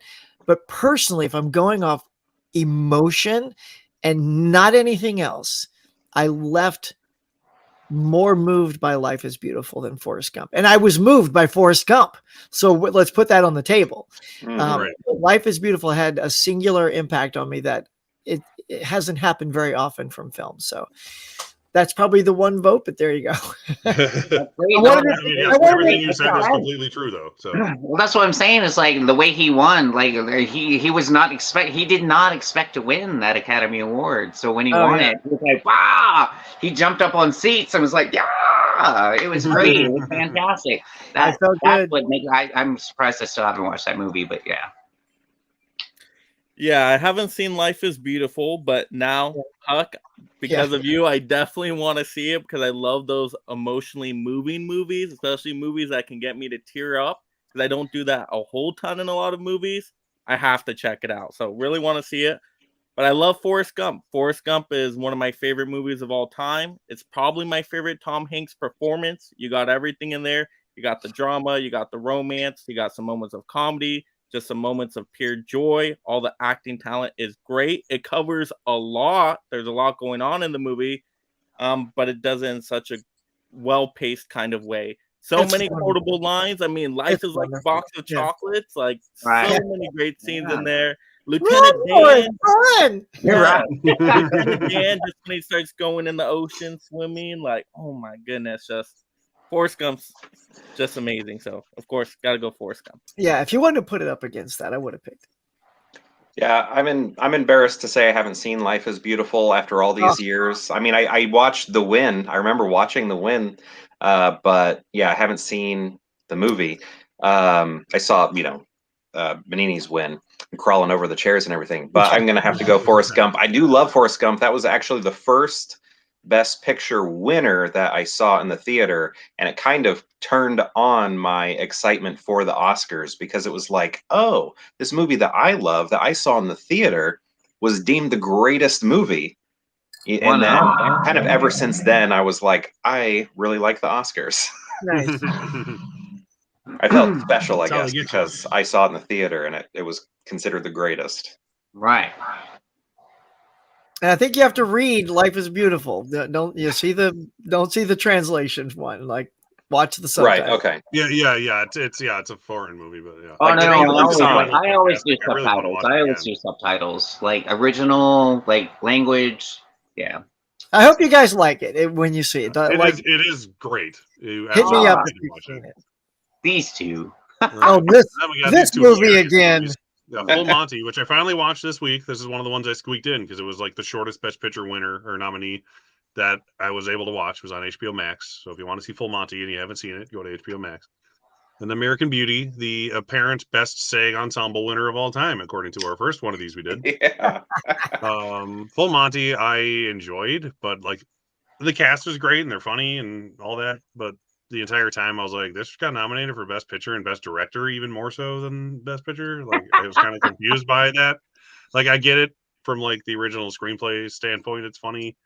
And the actors are funny and they're funny as a troupe for like the SAG Awards, because this also won at the SAG Awards.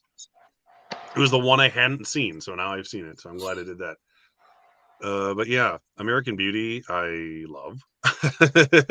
I was happy with it winning the Best SAG Ensemble Award when we did that. Yeah. It wasn't my personal pick, but I loved it. But yeah, I'm gotta go American Beauty on this one. It almost won the top 5. And that probably should have won, and then it would have won the top 5 awards. Yeah, no, definitely American Beauty.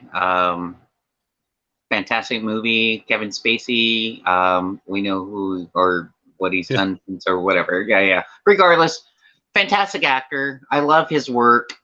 You know, Annette Bening in this is fantastic. Again, here she is, another Best Picture nominee. Slip through her fingers. One more. She's amazing. She's amazing in this. I love her.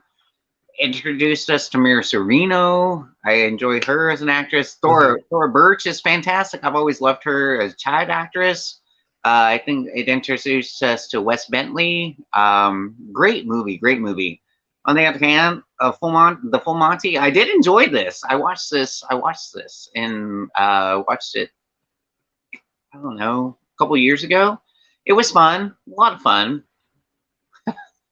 Yeah, that's all I gotta say. It's just a lot of fun. But American Beauty, just so many things in American Beauty that Sorry, I go in American Beauty. That's the best way you can put it. Monty Python's really fun, or Monty Python. I wish. Full Monty's like a really fun movie, and it's like it's fun. Like, I mean, like, don't get me wrong. I love when they got down and like ripped everything off. But it was a fun thing. So but who wouldn't love to see the full Monty Python? Yeah, Full Monty Python. I pay for that. Yeah, exactly. Yeah, I think just kind of. Oh wait, so Derek, correct me. So you were saying that American Beauty got 4 out of the 5 awards. Annette was the only one that lost. What supporting? Yeah, Annette lost to Hilary Swank, which she's really good at doing because she's always taken it. But she's done it twice, losing to Hilary Swank. Who was the supporting actor that won? No, it won actor, picture, director, and screenplay. Oh, so two weren't it? Okay. Because I didn't remember the supporting actor. Anyway, what everybody said, I'm going to American Beauty. Yeah.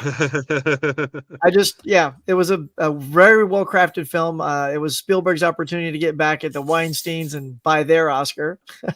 Mission accomplished. Nice. Never thought of it that way. Good job, Spielberg. Yeah.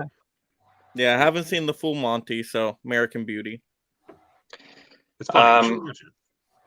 Yeah, American Beauty. 1999 is a amazing year, and there's so many to choose from, and American Beauty I think is good.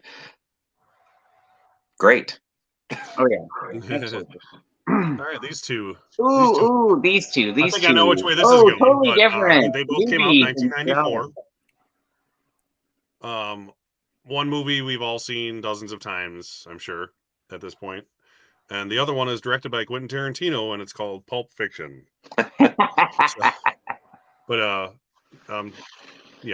Quiz Show is great. Go see Quiz Show if you haven't seen it. Yes, absolutely. It's a really good Robert Redford movie. It's got John Turturro in it and Ray Fiennes.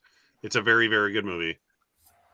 But it's not like Pulp Fiction changed cinema probably too much, honestly, in the 90s to the point everything had to try to be Pulp Fiction. But Pulp Fiction is still always Pulp Fiction, and you can't take that away. Right. And it's one of the best acting ensembles ever made. And it's too bad they didn't have a SAG award that year because they started it the year after this movie came out.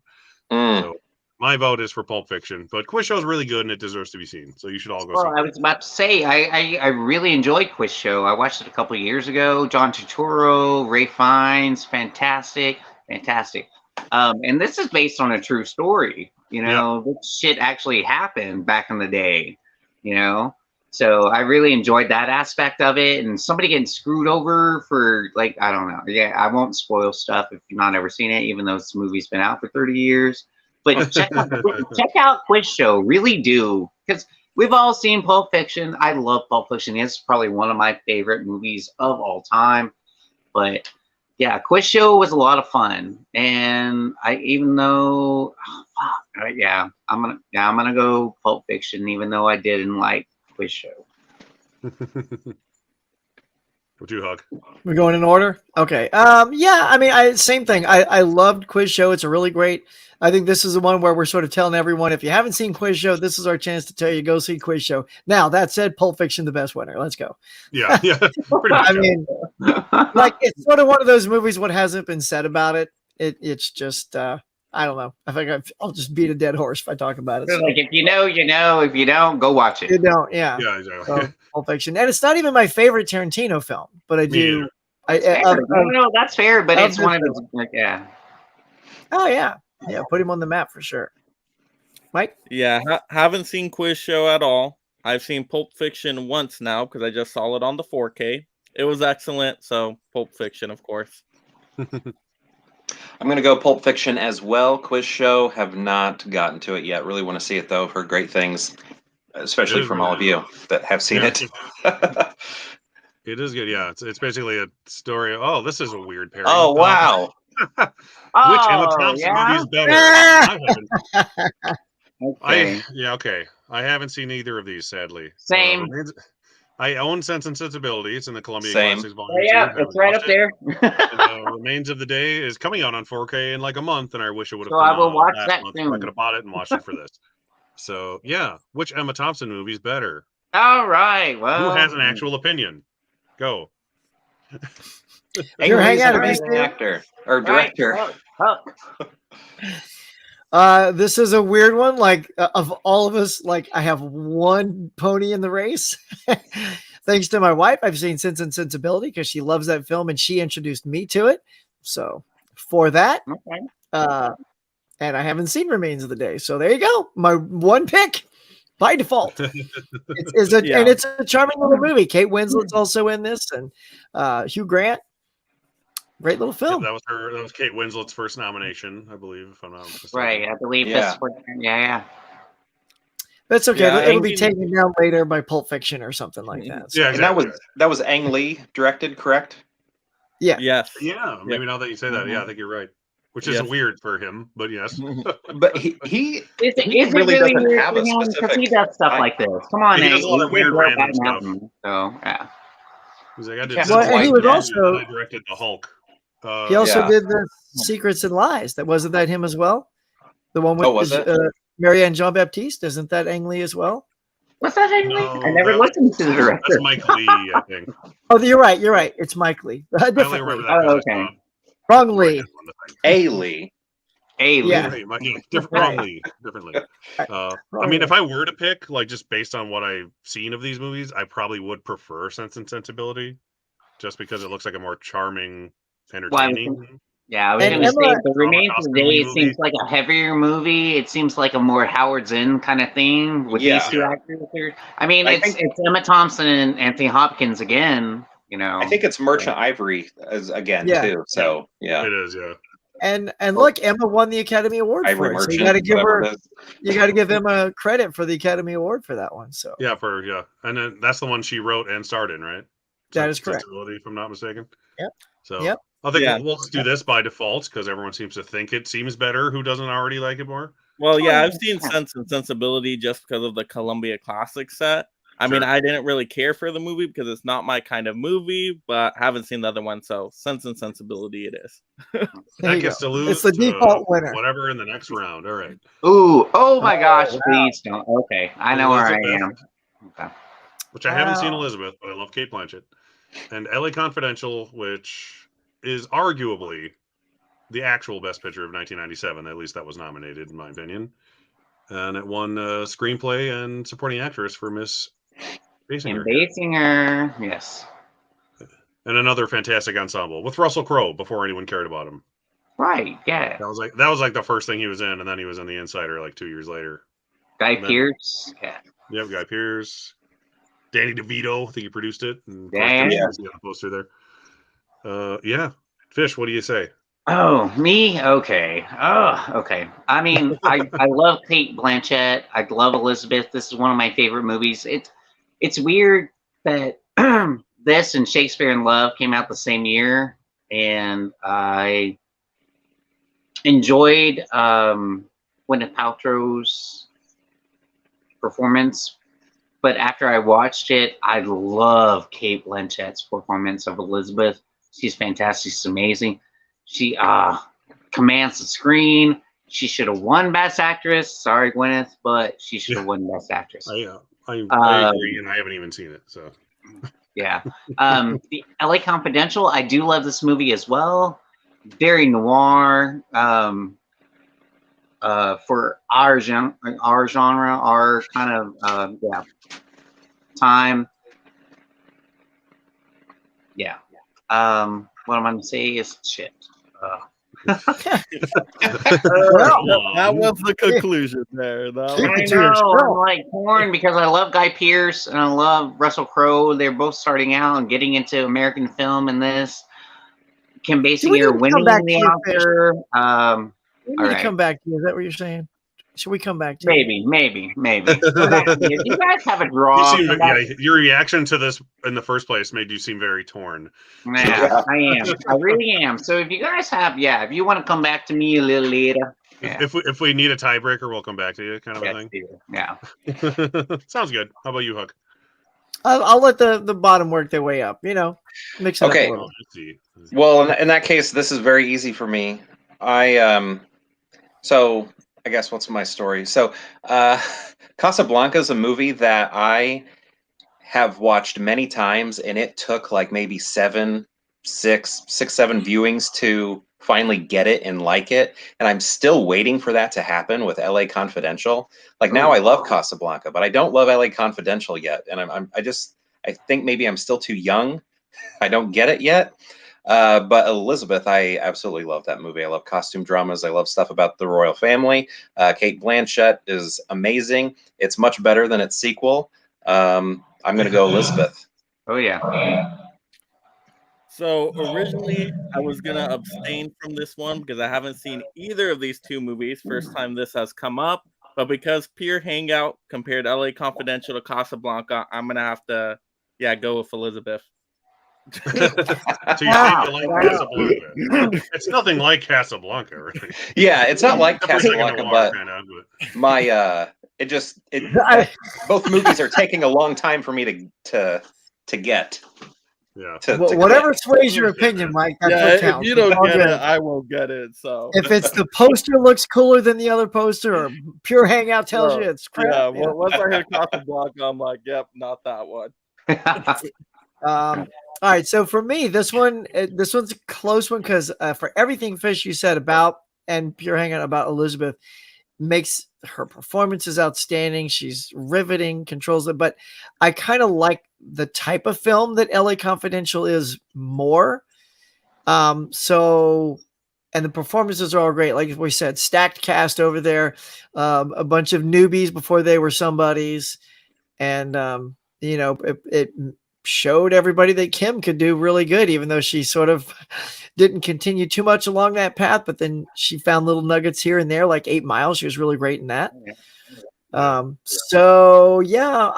pick LA Confidential. They're pretty close to me, but for the noir that I like the film noir stuff. So right, yeah. I haven't seen Elizabeth, but I do love Kate Blanchett. But there's so many movies that look just like this movie around this time. Yeah. But there wasn't a lot of, neo-noir thrillers in the 90s, I guess, that were up for the Oscars. But I really like LA Confidential. Like I said, it won the screenplay Oscar, deservedly so. It's a very interesting mystery thriller of a movie that goes somewhere where that you probably wouldn't expect. unless you watched it more than once, in my opinion. And it has a fantastic ensemble cast. I would go LA Confidential, and also this is partially based on the fact of what won compared to Elizabeth's stuff. So yeah, let's make Fish decide because he doesn't want to. Fish. Okay. Oh my gosh. Oh my gosh. Okay. Do it. You're gonna it. hate me. You're gonna hate me. You're gonna hate me. I'm going to Elizabeth. Jeffrey No, it's Rush. great. I'm going to Elizabeth. Jeffrey Rush. Ray Fiennes.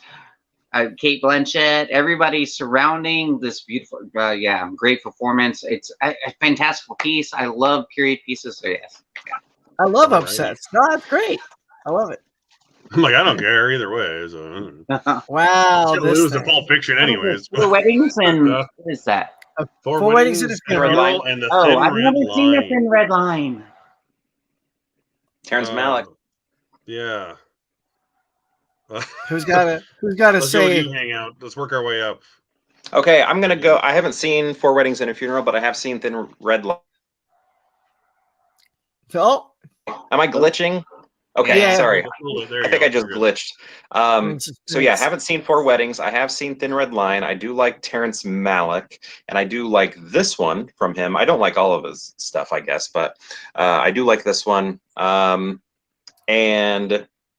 the story behind it's kind of interesting, which I guess is a common story with him. He'll film so much with so many different people, and a lot of people think they're the lead of a movie, and then they turn out not to be the lead. Like I think that happened to Adrian Brody. He was, out there marketing himself, marketing the movie as if he were the lead, and he's, barely in it at all.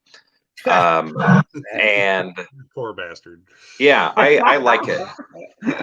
It's like a mood or something. I don't know. It's abstract. It's not Malick Saving movie. Private Ryan. Yes, it is not that. It's art in a different fashion. So yeah, I'm gonna go Thin Red Line. Yeah, I'm gonna have to abstain from these because I have not seen either. So unless we need a tie vote, we'll move it up to Huck. That's all right. So yeah, this is one I actually don't think I've seen Thin Red Line. I'm not a big war guy, so really something has to draw me to it. I never realized what such a stacked cast that movie has. They're barely I think in it. Don't worry about it. I think I heard a lot of drama about the movie more than the movie itself. And so the drama surrounding it was turning me off. And I have seen Four Weddings and a Funeral. Hugh Grant is delightful. Andy McDowell is charming. So I'm going to pick that one because I've seen it and I liked it. Fair enough. Fish? Okay, well, I have not seen a Thin Red Line. A friend of mine tried to get me to watch it a long time ago, and I was like, yeah, I'm not really into watching a war movie right now, and I never decided to try it again. But I did watch Four Weddings and a Funeral the other night. I really did enjoy it. It was a lot of fun. Hugh Grant, one of his first, to me, acting. Sorry. Andy McDowell, fantastic as always. She's amazing. She's great. The other cast, the little stories in it made it so much fun. I mean, I didn't watch it, but it's Four Weddings and a Funeral. It's four stories, and get a little something. And yeah, I'm gonna lean more toward Four Weddings. Alrighty. I've seen both. I saw Four Weddings and a Funeral like 2 nights ago, finally.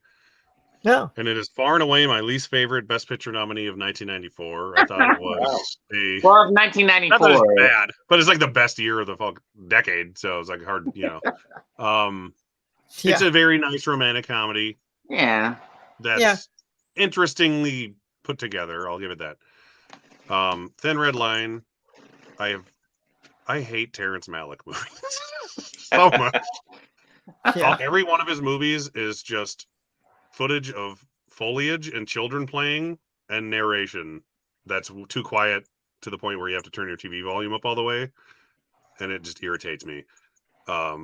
There's good things in this movie. I'm sure the 6-hour-long unedited version of Thin Red Line would make a great miniseries. But the fact that he cut that down to a 2.5-hour-long movie and cut out like North and South, like he was saying, like Adrian Brody was a lead role and then got cut down to basically barely being in the movie. Gary Oldman was in this movie, cut out completely. Every single actor on this list besides Caviezel is in the movie for like 40 seconds from what I remember. So yeah, I was angry that I watched that movie. I disliked it so much. So I'll pick Four Weddings and a Funeral based on that. All right, look at that. Upset of the day. There you go. All right, on to round double 2. So now we'll go a little quicker. Yeah, Silence of the Lambs. Where are you guys? Silence of the Lambs. Yeah. Silence of the Lambs. Jerry I Maguire. would go Jerry Maguire. You said Silence down there. Okay. Yeah. I figured we'd go Silence, but I like to get everyone's opinion. Not a slam dunk though. Okay, yeah, exactly. All right, good as it gets. Or yeah, you know where I am. Fish, where you at? I think I would go Fargo in this one.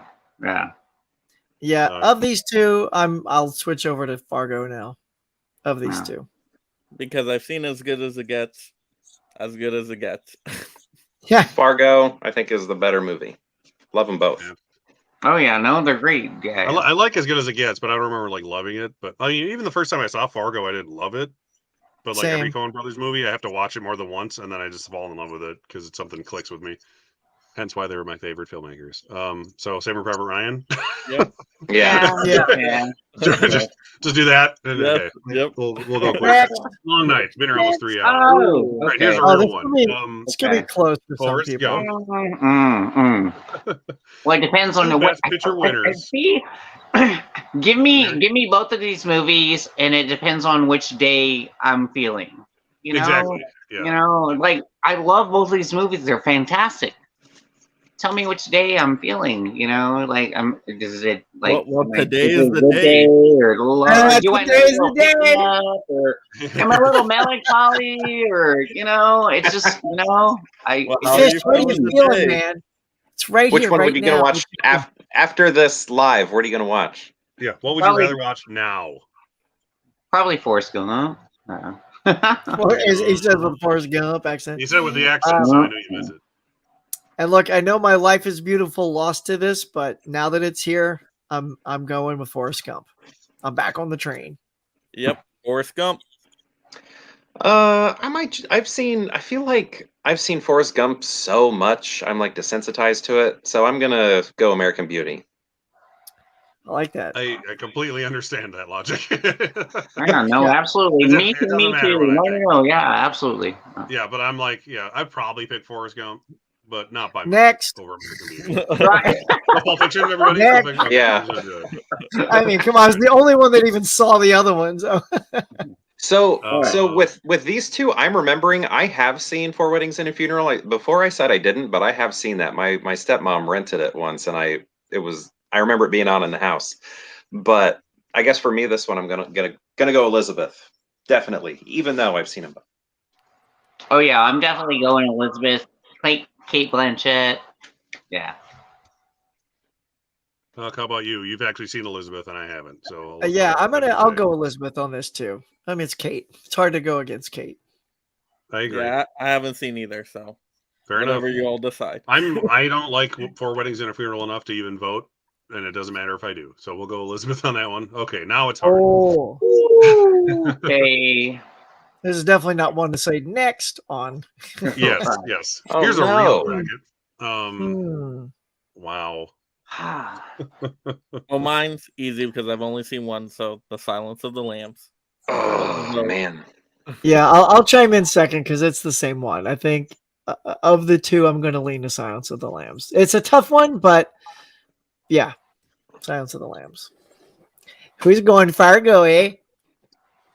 I'm going to say Silence of the Lambs only because Fargo put that based on a true story thing in the beginning. Wow, you really hate that. Woo! It's not real. It's not real. Yeah, oh, no. I mean, there was a comment about that up here though. About I saw like if it wasn't, I forget who said it, but like if Fargo wasn't real, we wouldn't have gotten that. What's her name? Finds a treasure, or the girl who thought there's a movie made based on a woman who thought the Fargo thing was true. So she looked for that $1 million buried bag of money. I never heard about that. Yeah, whoever said that comment, if you're still watching, say it again because I don't want to scroll through all that. But Well, you got 3 there. I'm going in. Yes, Silence of the Lambs. Yeah, doesn't matter what I mean, like I said, these are both like perfect in my eyes, so I could care less. Yeah. which one wins. All right, Hank's off. Hank! Oh. Oh my Hank versus gosh! Hank. Hanks versus Hank. Oh, Hank's off. Private Ryan. Private Of Ryan the for two. Hug. Of the two. Works for me. I'm going Forrest Gump. I think I'll go with Forrest Gump this time. Rich?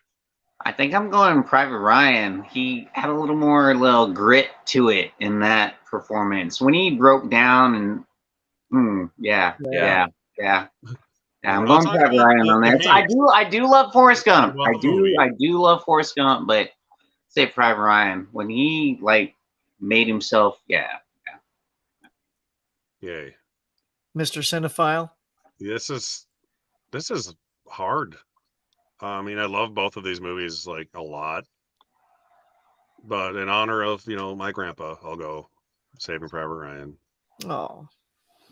because he's awesome. Yep. Okay, so who's not going Pulp Fiction? I'll just ask that question. I'm going Elizabeth. Nice. Elizabeth. I'll go Elizabeth. Ooh, okay. I haven't seen it, so I mean, I'm just okay.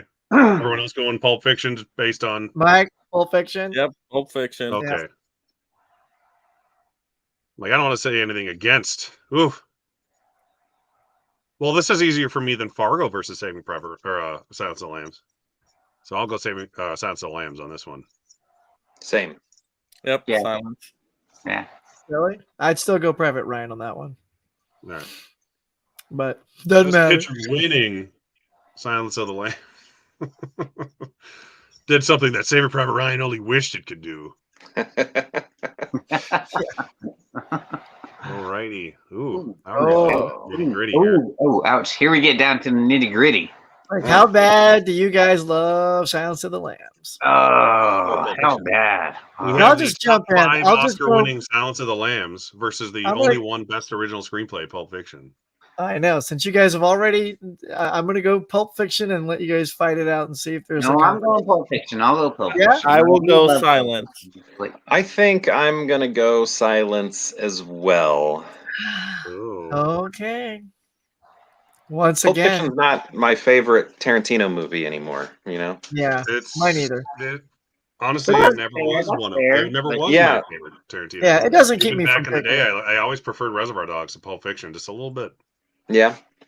So not just because of that, but I'm gonna go Silence of the Lambs. Right. Oh yeah. All But that's right. a damn good battle. Yeah. Oh yeah. man. Silence of the Hams. Are we here? This is it. This is it right here. They're both Best That's Picture the winners, so best. that's kind of nice.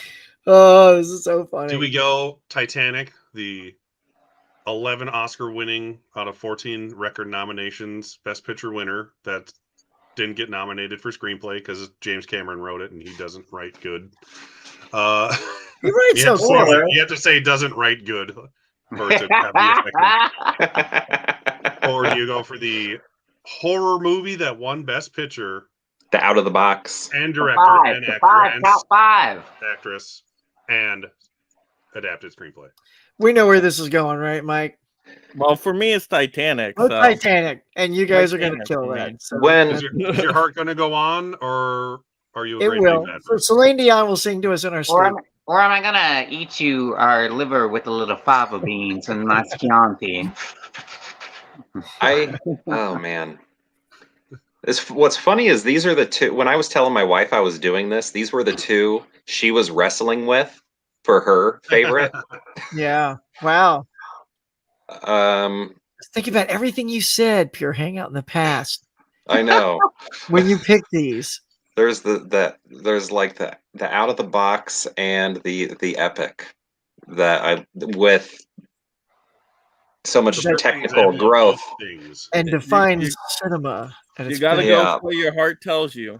I What think does I the do heart have say? to go. I think I have to go Titanic just because it has that extra.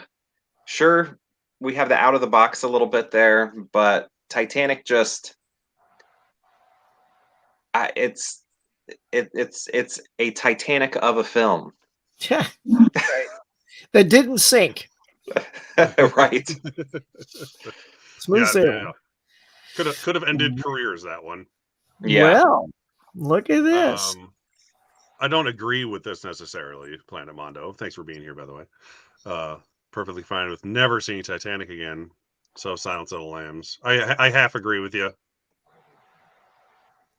I would go for Silence of the Lambs. Of course. Not by a lot. I watch it more often, and 90% of that's because it's an hour shorter. I'll just be honest. Yeah, I watch Silence of the Lambs much more. I prefer my better written movies with good acting to my spectacle movies that are fun to watch and epic. And Silence of the Lambs definitely is that to me. But it doesn't matter because 3 people said Titanic, so I guess we're going Titanic. If it was Unless we want to add the chat. Yeah, what does the chat say? Since this is the last one, should we add all the chats into this last one? I mean, yeah. I mean, like the 3 of us of the 5 of us. I don't know if y'all Titanic folks want us to. No, like of the 5 of us, we took the win. Me, Mike, and Pure Hangout. So we got our win. Yeah. Now, if you want, we got coin flip first. Ooh, coin flip. Flip those coins. I think that's no. We're not deciding this on a coin flip. That's Lambs. bullshit. Lambs. Titanic is baby food for the masses. While Silence. This is the audience we have tonight. Because that's what Titanic it is. haters. And then they have the equally great organic whole food baby food. Yeah, I already showed this one. Perfectly fine. Never seen Titanic again. How did Titanic get its PG-13 rating? Because of Kate Winslet's one nipple. That is why. Also, everything's rated PG-13 nowadays. We have a Titanic sucks from Mr. Mike Snow. Which I enjoy. Brian goes blue. Titanic. Yes, it is coming back into theaters for Valentine's Day because James Cameron just needs to keep making more money on his movies of all times. It's like I didn't just make $1 billion or $2 billion. Yeah. Although I'm like out of anybody, I wouldn't think Brian would go Titanic over Silence. Out of anybody here. Wow. Look, we have a good guy in the audience. We have the one. And then we have Movie Hunter 2020. Hey, Movie Hunter's also there. Yeah. I think we have more lambs than Titanics, but so ends in a tie, I guess, right? No, well, no. Yeah, it's over. Just slide my laptop shut. I mean, let's do it. We'll go. I mean, I'm not surprised this one. Yeah. Well, that it shows like nothing once you. I'll let it happen. But, there it is. There it is. I love both of them. I wish some matchups would have been less awkward, for sure. Yeah. Yeah. I'll bring that up so it's slightly larger. Because there was definitely like some that were like 2 pieces of crap we don't care about. Not pieces of crap. That's a bad way to put it. But you know what I mean. Two movies that we could care less about. Put it that way. And then 2 movies that we all like love passionately. Having to eliminate one, like Shawshank Redemption, for example. Yeah, that gone substantially farther had it not been up against those first rounds on that side were BS. You know, I feel like it still might have ended up the same though. But I wonder what would have happened if Silence of the Lambs and Titanic happened to be on the same half, though. Like, right. That's the thing. Like, what would have won then? It would have been Pulp Fiction, probably one of those 2. You know what I mean? Yeah. Most likely. That's how it falls, though. So that was it. Hey, you did about 3 hours. That was it. When I was open. Yeah, we actually got to talk about the movies and not just vote the whole time. That was nice, y'all. That's fun. Yeah, I do want to do more of these. If you're patient enough to sit through me with them, thank you. Always. Whatever decade people want to do the most. I kind of want to do the 80s, but then I looked at all the 80s movies and I was like, I have not seen nearly enough of these to do the 80s next. So I might do 2000, just for the sake of simplicity and having seen the movies. 2010. I might do the 2000s like 2000 through 2009 because I think I've seen every single one of those, or at least like 90% of them. And then maybe while I'm doing that, I'll watch the 80s ones to catch up, and then we can do the 80s ones. There you go. But yeah, other than this, thanks for being here, everybody. Thanks for having us. Live stream I have planned personally is like watching the Oscar nominations, but I'll try to put together. Maybe I'll do the 2000 to 2009 one next, and then within the next couple of weeks, we'll try to do that maybe before the end of the month, and I'll cycle through everybody here. Let me figure out I'll do this. Let's go, Mr. Fish. What do you got to say to for yourself? Well, thank you for having me, Derek, very much. Really enjoyed this. Tomorrow night, I'm going to be on Mike's channel doing the most anticipated movies for 2023. Excellent. I don't know. Please like my channel. Subscribe to people and everything, all that stuff. Subscribe. Yeah. No, Huck, everybody, yes, thank you for, had a great time. That was a nice pitch. It was already on me. Hey, thanks, Fish. I know, I thought he was calling you up. That was a great pitch. Right there. Yeah, man. Thanks for bringing us on. I really loved being on your channels. First time here. Super fun. You guys are awesome. Thanks for all the great duking it out and some suggestions. That's what I love about these things. It's you get to hear a little bit about maybe something that you missed. So yeah. And yeah, so get on over to my channel if you guys haven't been there. A lot of fun stuff over there. Do Blu-ray hunts, trivia contests, morning shows on Tuesday. I do have a thing like this coming up myself, so I just have to find some people that'll fit in nicely. I don't want to tell you what it is just yet, but it's going to be tons of fun. And maybe I'll try to do it on the weekend, maybe a Sunday. I don't think we have enough Sunday night entertainment, so be on the lookout. Be on the lookout. Nice. I'm a Blu-ray. Hope to see you there. We'll go with Mr. Mike since we're talking about his stream here for tomorrow. Yes, Mega Mike the Movie Man here. If you love collecting physical media, talking all things movies, and of course these amazing live streams, I've been live streaming myself quite a bit recently. This week I've already had 2 shows. Tomorrow is a great big show of talking top 5 anticipated movies for 2023. So if you're looking forward to movies this new year, you got to stop on by, check that out. And I'm very close to 1,000 subscribers. So that's going to be kind of in a celebration of that. On the channel tomorrow, we got Derek, we got Fish, we got a whole awesome panel of blue tubers and collectors, and also a mystery guest. You got to check out this mystery guest. I'm not going to reveal it yet, but stop on by, subscribe.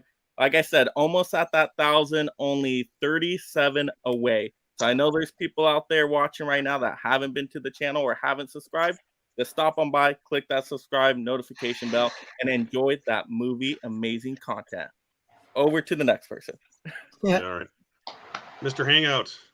Hey, so Derek, thank you so much for having me on again. Love talking Oscar stuff. And yeah, my channel is called Pure Hangout. I had a lot of like family vlog type stuff going on during the holidays, but we're back to movies, doing a lot of ranking, what's called random rankings, where I go to my movie collection behind me and pick out 3 movies at random and then rank them in the video. And then you can participate and rank them in the comments. So yeah, if you want to participate in that, please feel free to do so. And yeah, subscribe. Excellent. Thank you. Yeah, thanks all of you for coming, both in person or as in person as you can be, and in the chat. I appreciate it. Anyone here, like Mike. Well, I shouldn't say like Mike because he's a lot farther along than I am. I'm at about 500 subscribers, so I'm trying to get to that. And if I can get to that, I'll do something. I don't know what. I'll probably just do like a yay 500 live stream and give away some digital copies and just Q&A and such like that. But I'll do it. If you want some free digital copies, subscribe to me and I'll give one to you. What else is it? Crazy. Wow, I'll be on his stream tomorrow night. I'm actually glad you asked me to do that because it made me research other movies coming out next year. And when I go to like IMDb's page of like the release calendar, I was like, wow, there's not a lot of stuff I want to see. But then it made me like look deeper into film festival release calendars. Yes, and there was a lot of cool stuff that I wanted to see on there. So I have a very interesting list of about a dozen things. I'm ready for the very list. I'm excited. It's a fun show. I did it on Tuesday with Mike. It was lots of fun, man. We had such a good time. I want to have different stuff. I just want to be like all the Marvel stuff again, and that's it. Yeah, man. No. I want to see some. Yeah. Something you haven't heard of yet. Barbie.